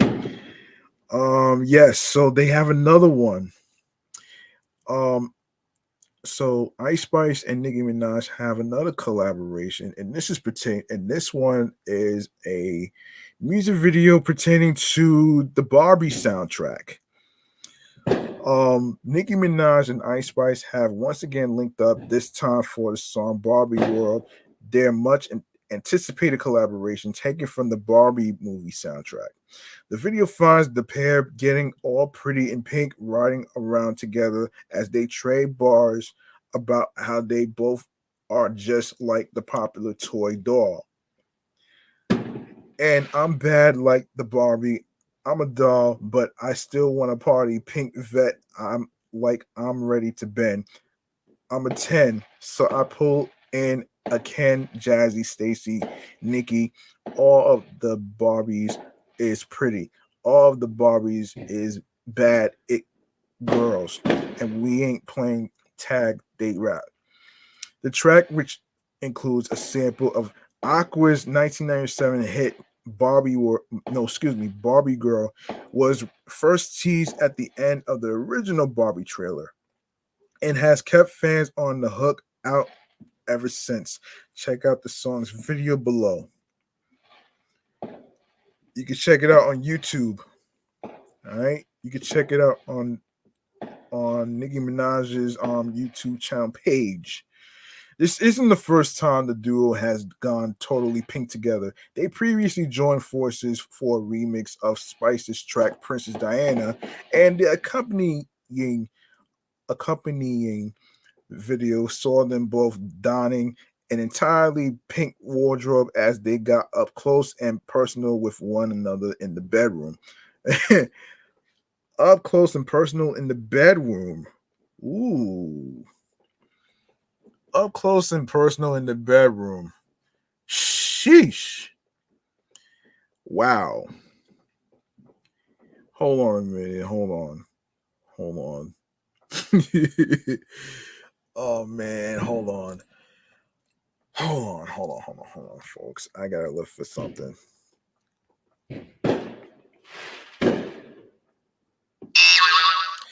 Yeah, that part too, man.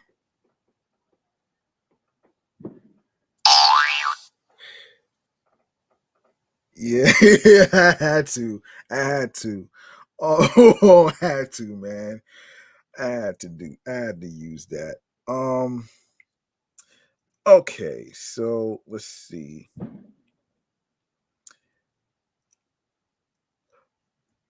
Prior to its arrival, the Barbie World Remix experienced a bit of drama last week when Compton rapper Jason Martin took to social media to accuse the Pink Print rapper of omitting his writing credit on the track. He claimed to be a writer on the track back when it originally belonged to Sweetie, and that his credit um has since been removed. Y'all gonna give me what I deserve, Martin said on Instagram Live. Now, if Sweetie don't want to trip, that's on her. But we crafted a record that was sent over to Nikki to hop on to submit to the Barbie soundtrack. She said she was gonna do it. Then all of a sudden a new version was created. Yes, it's a sample. You can do what you want. But nigga, you can't hear one thing, say you're gonna do this, then go do your version. It ain't happening like that. He added, anybody that's in this business knows that that's not how this works. The Barbie film, directed by Greta Gerwig, stars Margot Robbie, Ryan Gosling, Will Ferrell, Kate McKinnon, Issa Rae, Simu Liu, Michael Cera, and more. So the film's official soundtrack drops on July 21st, the same day as the movie's US theatrical release. So mark your calendars for the Barbie movie for all you Barbie heads out there, fans of the doll, of course. And yeah, there you have it. I didn't get a chance to cover I did not get a chance to cover the LL Cool J tour being changed. So let's get to that before I forget. Um, and this is from hotnewhiphop.com. I actually saw LL Cool J performing at the Macy's 4th of July fireworks show um when with the Roots a couple minutes ago on NBC. And and here's what's happening here. LL Cool J has postponed a number of his upcoming Force tour dates. However, the nature of their postponement has left fans confused as some of the shows are listed elsewhere as having been canceled entirely.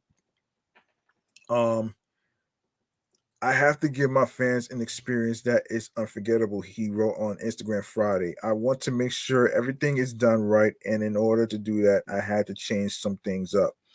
The updated tour dates are now live. Link in bio to check it out. I'll see you there. More to come.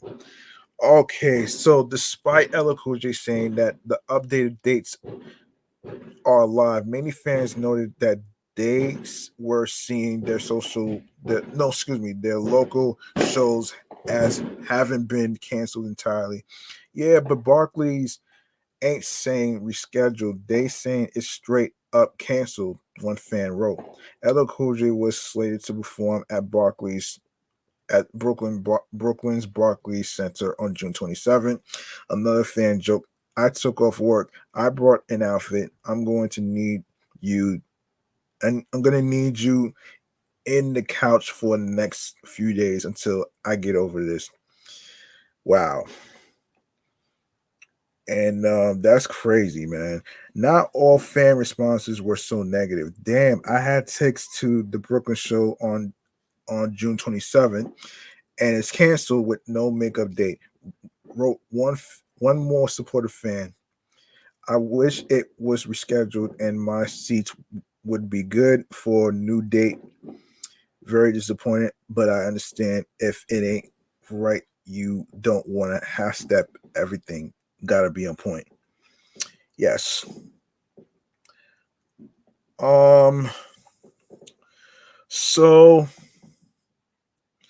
okay, so the Force Live Tour will see LL Cool J traveling alongside the Roots, DJ Jazzy Jeff, and DJ Z Trip for the performances. Other guests along the way include Salt and Pepper, Rick Ross, Queen Latifah, Big Boy from Outkast, De La Soul, Jadakiss, Method Man, Redman, Rakim, Common, and more. Let's see.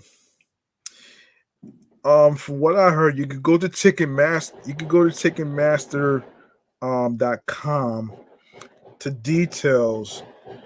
You can go to Ticketmaster.com for details to on where you can get your tickets and stuff. Let me take a look at this because this is pretty important for you LL Cool J fans out there. Let me take a look at this because let me take a look at this because this is right. This is flat out important. Um. Okay. All right. Let me take a look here. Let me take a look here, though, man. Wait a minute here. Let me take a look here.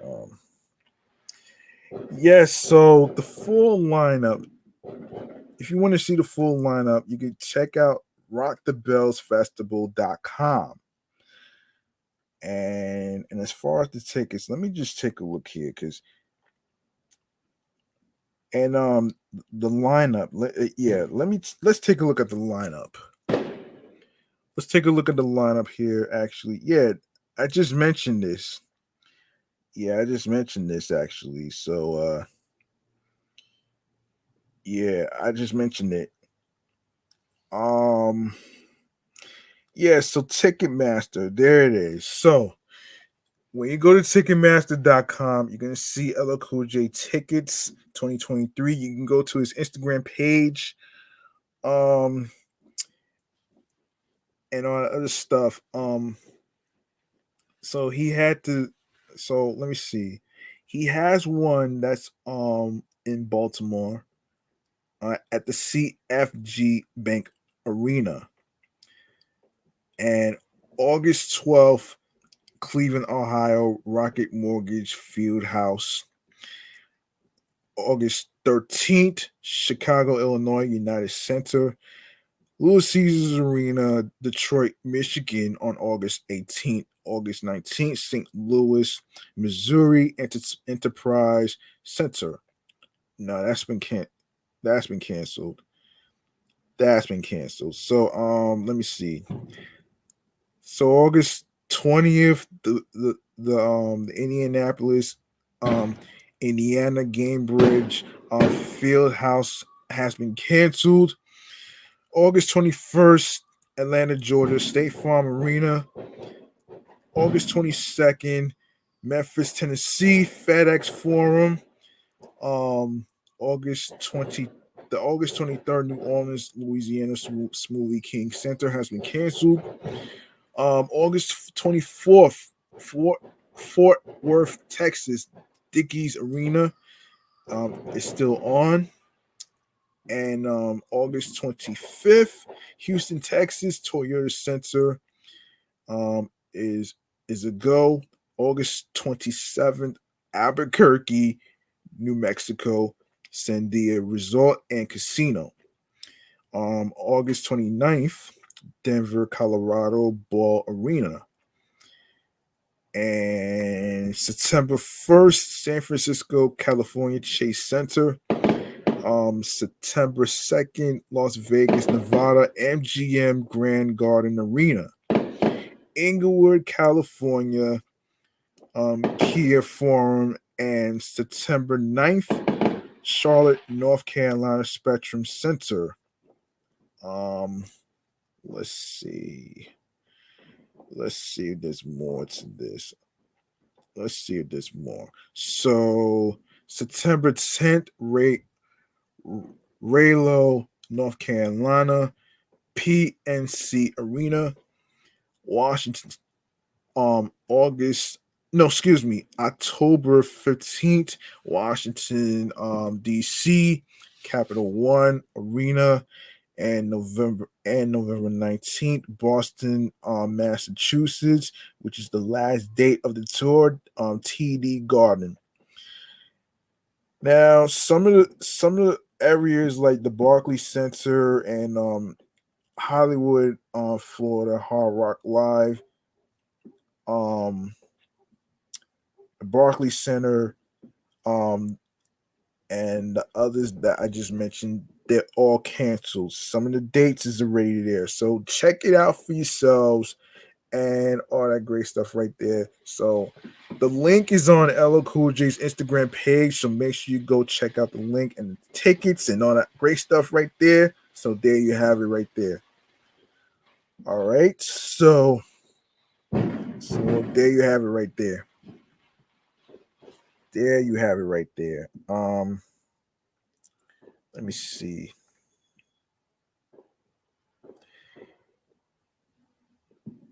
Yes. All right. So let's go to hold on. What else? What else? What else? What else? What else? Oh yes. Let me see. Oh yes, Boy drops the party starter. Okay, so this is from celebmix.com. As summer comes in with force, the summer anthems are dropping, and Boy has got the addicting track released for 2023 titled Bounce, which features Back Road G. Alongside the release of the single, Boy has also dropped the accompanying music video, which brings the track to life, highlighting the essence of London's nightlife. This acts this acts as the follow up to Boy's single contract and Backroad G's feature on the Fanatics single Revit alongside Stylo G. Boy hailing from the vibrant island of Trinidad emerges as a rising sensation in the world of dancehall.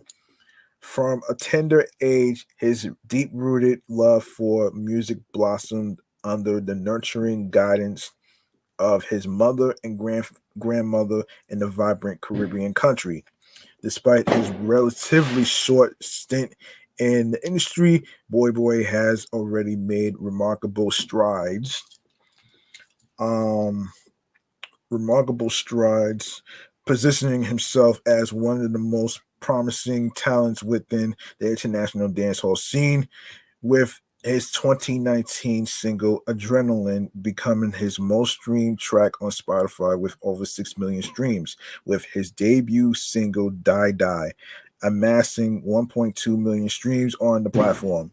Boy's music embodies a unique fusion blending the infectious rhythms of dancehall, reggae, and hip hop, resulting in a cap- captivating sound that is entirely his own.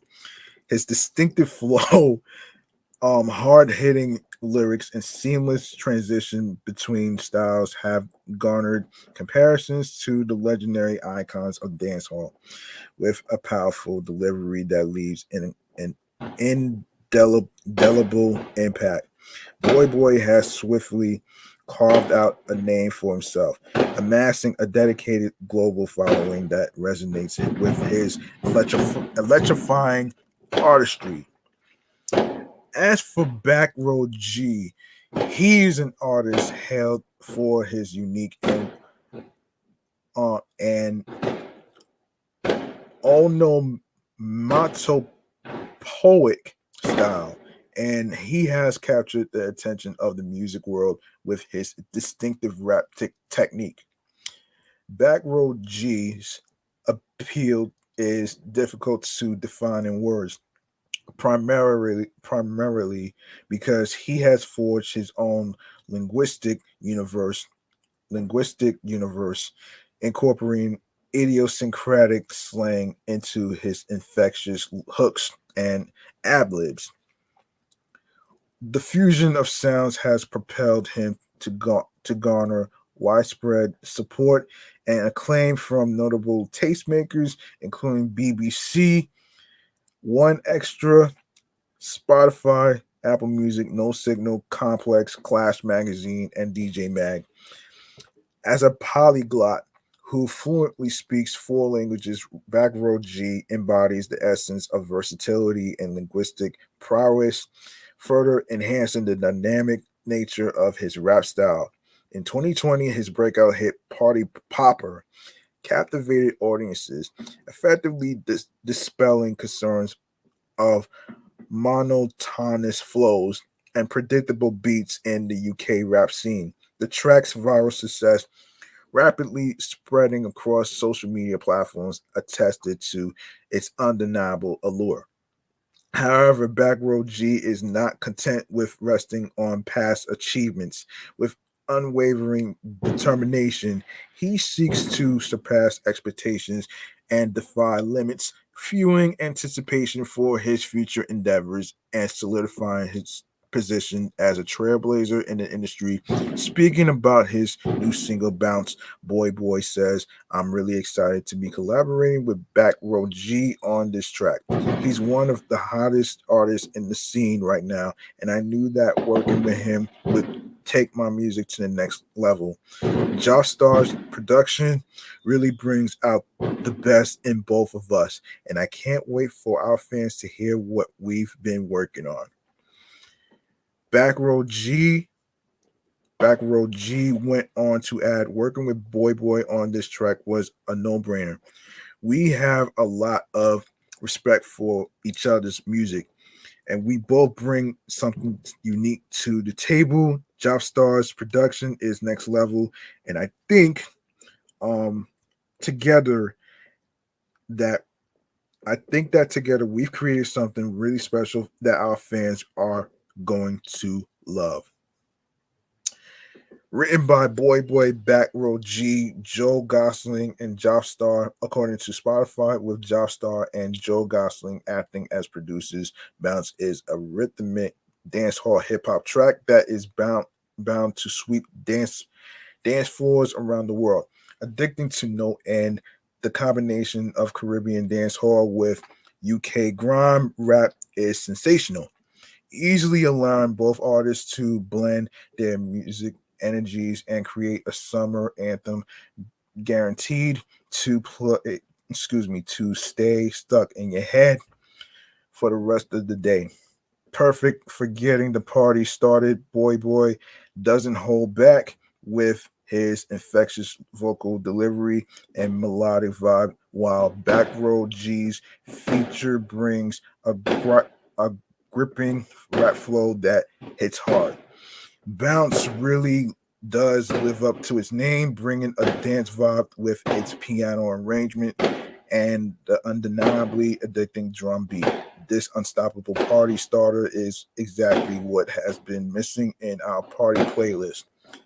As for the music video, which has been directed by Jay Patworth and Money Mike, we watched the artists perform Bounce to the camera while they seem to be inside a safe where there is a lot of British money in stacks, vibing off each other and the song itself.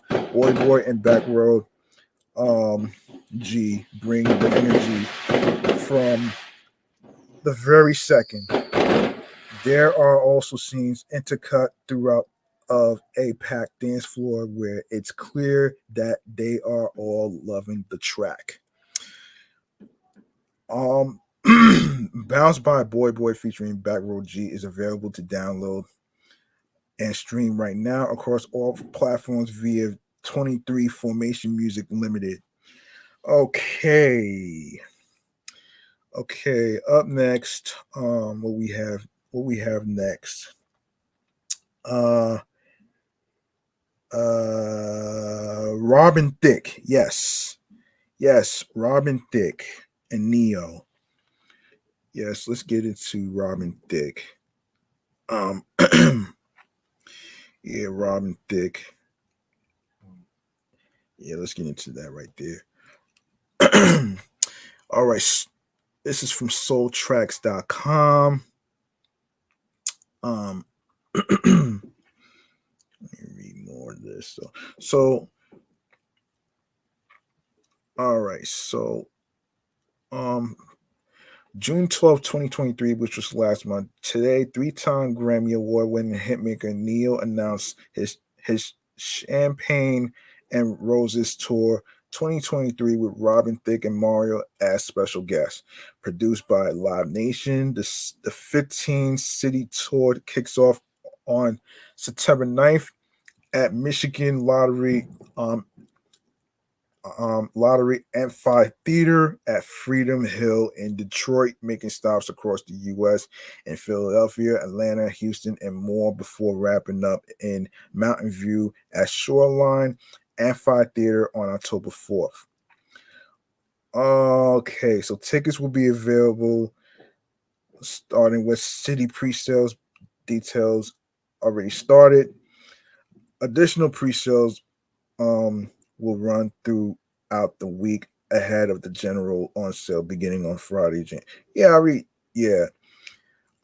Yeah, you can go to ticketmaster.com for tickets. So Pre-sale City is the official card of the Champagne and Roses Tour 2023. City card members will have access to pre-sale tickets beginning Tuesday.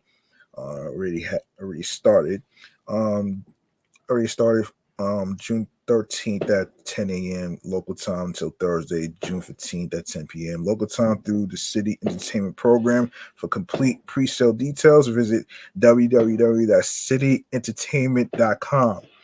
VIP, the tour will also offer a variety of different VIP packages and experiences for fans to take their concert experience to the next level. Packages vary but include premium tickets, meet and greet, and photo op with Neo, specially designed VIP gift item, and more. You can, for more information, you can visit VIPnation.com. Okay, here are the listings.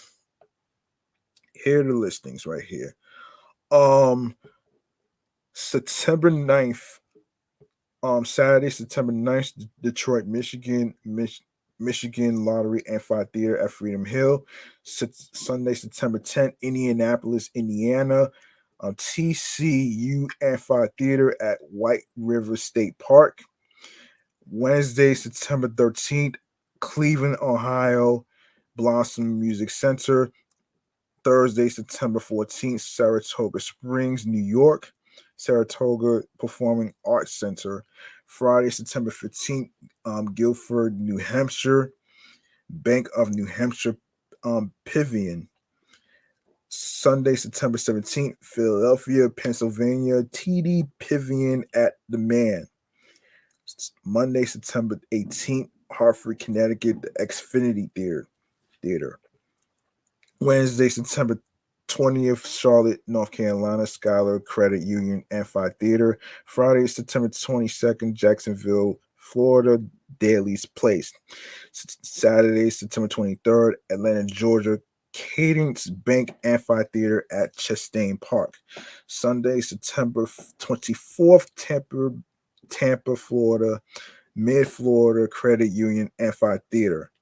Wednesday, September 27th, Dallas, Texas, DOS um EQ's Pavilion. Friday, September 29th, Sugarland, Texas, Smart Financial Center at Sugarland. Tuesday, October 3rd, San Diego, California, North Island Credit Union Amphitheater. Wednesday, October 4th, Mountain View, California, Shoreline Amphitheater. All right. And the last one, the last topic, last one actually is pertaining to Lola Brooke. Okay. Um, one moment here.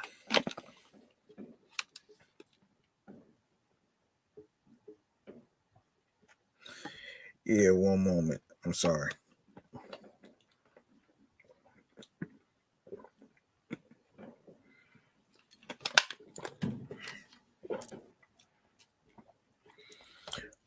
Excuse me. Okay, Lola Brooke.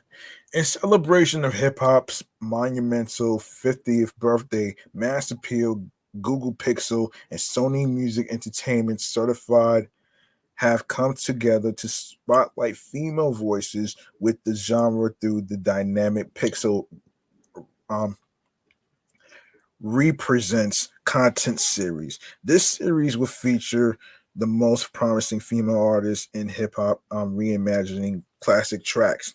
New York rap star Lola Brooke leads the charge.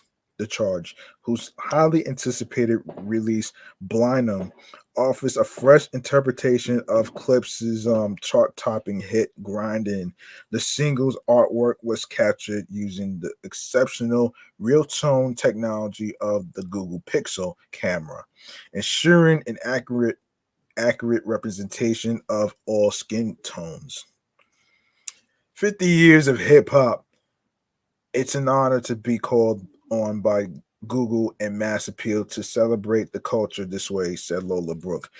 From reinterpreting one of my favorite records, Grinding by Clips, to capturing all the magic on Google Pixel phone. And every part felt like a celebration. It's dope to see how it all came out. I'm happy to have gotten the chance to create art that I can always look back on and cherish. More talented female artists will join the series in the coming weeks, reimagining enduring hits from Sony Entertainment's extensive hip hop catalog. Each artist will unveil a behind the scenes video shot on a Google Pixel device by renowned director and creator labs artist Maisha Yvonne Gardner. Ebony.com will be the central hub for all Pixel represents BTS content. This exciting journey will culminate in the release of the Pix Tape EP in August, coinciding with the 50th anniversary of hip hop. The project will pay homage to the genre's rich history while showcasing the incredible talent of the featured female MCs. As we reflect on the past 50 years of hip hop's influence, it is impossible to overlook the profound contributions of women who have defied gender norms and commanded respect with their lyricism, sex appeal, and swag. Pixel represents is integral to Mass Appeal's expansive Hip Hop 50 initiative, a global celebration commemorating the genre's bicentennial. In addition to Pixel Represents, Google Pixel has been named the exclusive handset device for Hip Hop 50, further solidifying the collaboration. Moreover, Mass Appeal has partnered with Certified to unveil 50 product releases in honor of hip hop's 50th birthday, offering fans a diverse range of special offerings. You can hear Lola Brooks' Blind 'em below on Spotify and wherever you get your music. All right, so let's see. Let me see before I wrap up here. Um, yeah, yeah. You know what? I was going to do the 4th of July places to eat, but it's too late now. So I'll just save places to eat for another time. I think I'm gonna wrap up here, man. You know what I'm saying? But first, let me make some noise. Let me make some noise for Ice Spice, Nicki Minaj, the the collaborations as far as like the Princess Diana's, the new song for the Barbie soundtrack, Barbie World, and of course LL Cool J. Of course, he performed at the Macy's 4th of July fireworks show, along with the Roots and everything else in between. And he's rearranging his schedule of his tour, which some of them got canceled and all the other stuff whatsoever. And of course, Lola Brooke, part of 50, part of Hip Hop 50 initiative, and in honor of um of the 50th birthday of hip hop. So let me make some noise, man.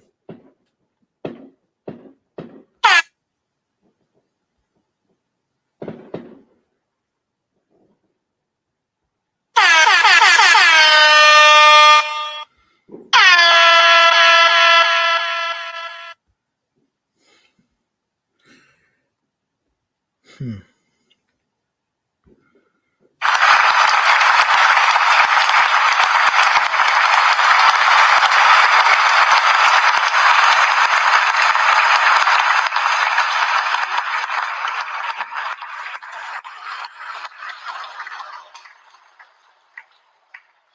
All right, I think I'm gonna wrap up here, man, and call this a night. I was gonna do places to eat for the 4th of July, but I'm gonna have to save that for another time. Because it's already past midnight, which is Wednesday. So anyway, man. So um the very last segment of the night, of course, is going to be stream choices on the go. Let's get into it right here, right now. And y'all know what to do, folks. And you at home that's still celebrating the 4th of July and everything. And I hope y'all having fun and everything in between. And and yes, so go ahead and follow the podcast on Facebook and Instagram, off the Meat Rat Chainz New York podcast on Facebook and Instagram, alongside with my sports platform, Excellent Fun Vibrant Talks podcast, and Meticulous Vibe Juice podcast, as well as myself, G Money Stacks, aka the Gregonator, which is on G Money Stacks 555 in Queens, New York. Turn your notifications so you can know when each episode is gonna be dropping. And I may drop on some questions in the Insta story and postage. So you never know when I might be doing that. Um and of course, I didn't forget, when you go to the link in bio, you're gonna see a whole list of audio streaming platforms. You're gonna see a whole list of audio streaming platforms. Um including visual, starting with Audacity.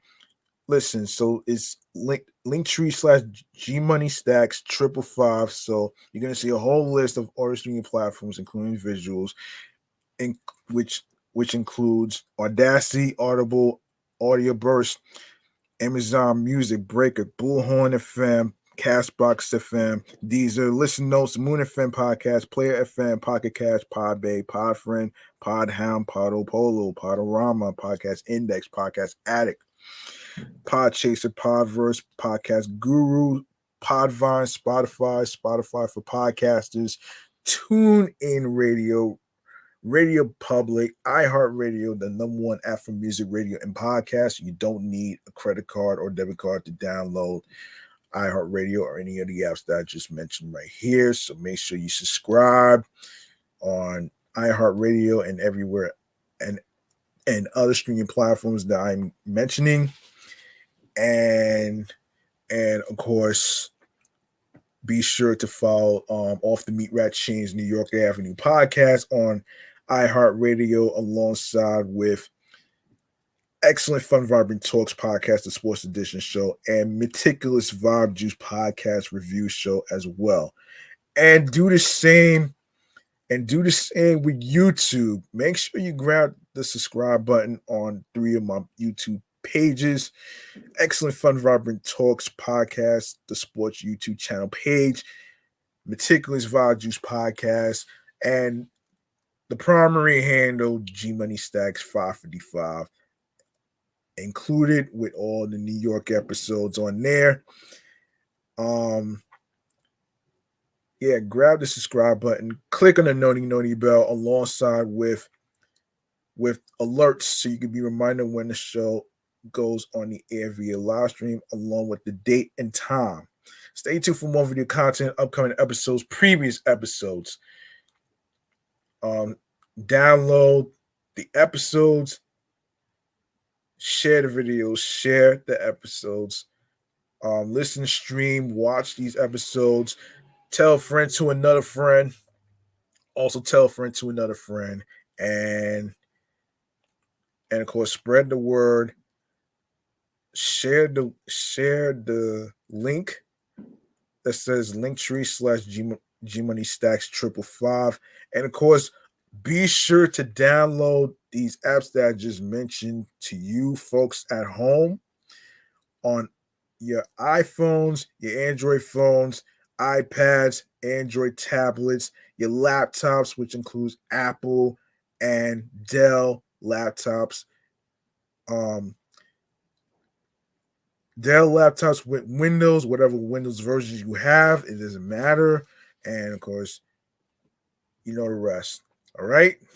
So, I like to say thank you very much to everybody who chose to tune into this New York Avenue podcast platform right here. You could have listened to any podcast in the world, but you chose to listen to this podcast as well. And I appreciate every single person who was featured on the Instagram live feed of the podcast show pages, the podcast show page of the New York live stream of Instagram. Shouts to Cleve from With the Game on the Line podcast. Shouts to Sean from Sensibly Cynical podcast. And alongside with the others that also came in and everything. I do appreciate y'all for viewing this. And also remember, the grind doesn't stop. Hard work pays off. You hard work pays off. You If you want something, you have to work hard for it. You have to work hard to earn it. And of course, find and look for something that gets that makes you happy. Um, that makes you happy with a smile, creatively, mentally, physically, and spiritually, while you on your P's and Q's that gets you into your zone alongside with tunnel vision. And also another thing to remember, you don't need validation. You don't need validation from people. You need to validate yourself. You feel what I'm saying? I hope you do. And yeah, that's about it. I'm gonna wrap this up right here. Uh Thank you so much. Hold on, let me see this shit. Hold on, let me see this. Hold on.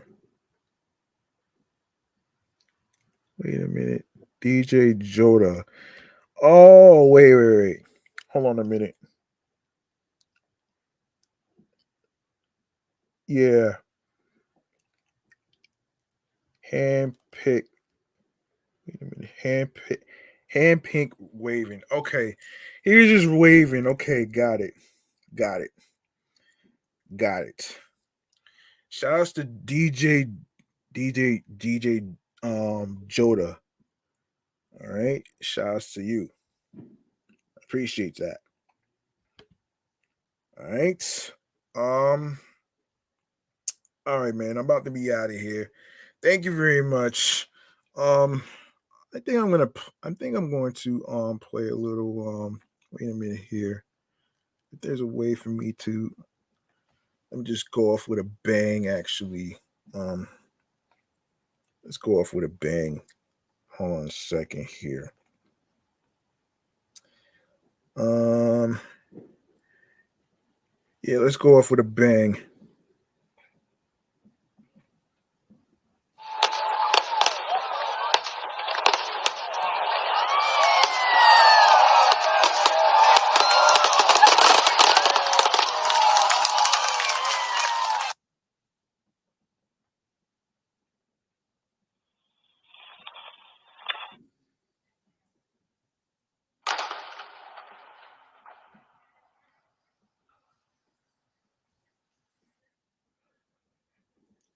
Okay. Hold on a minute here. Hold up. Hold up a second here.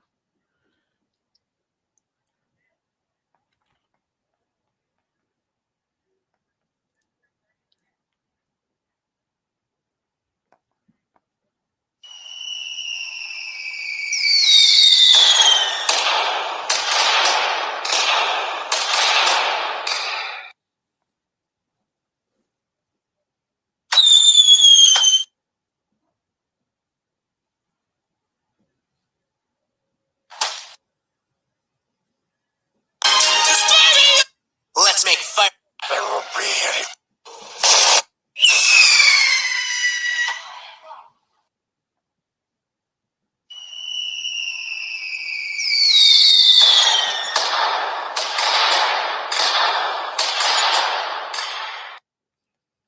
Okay.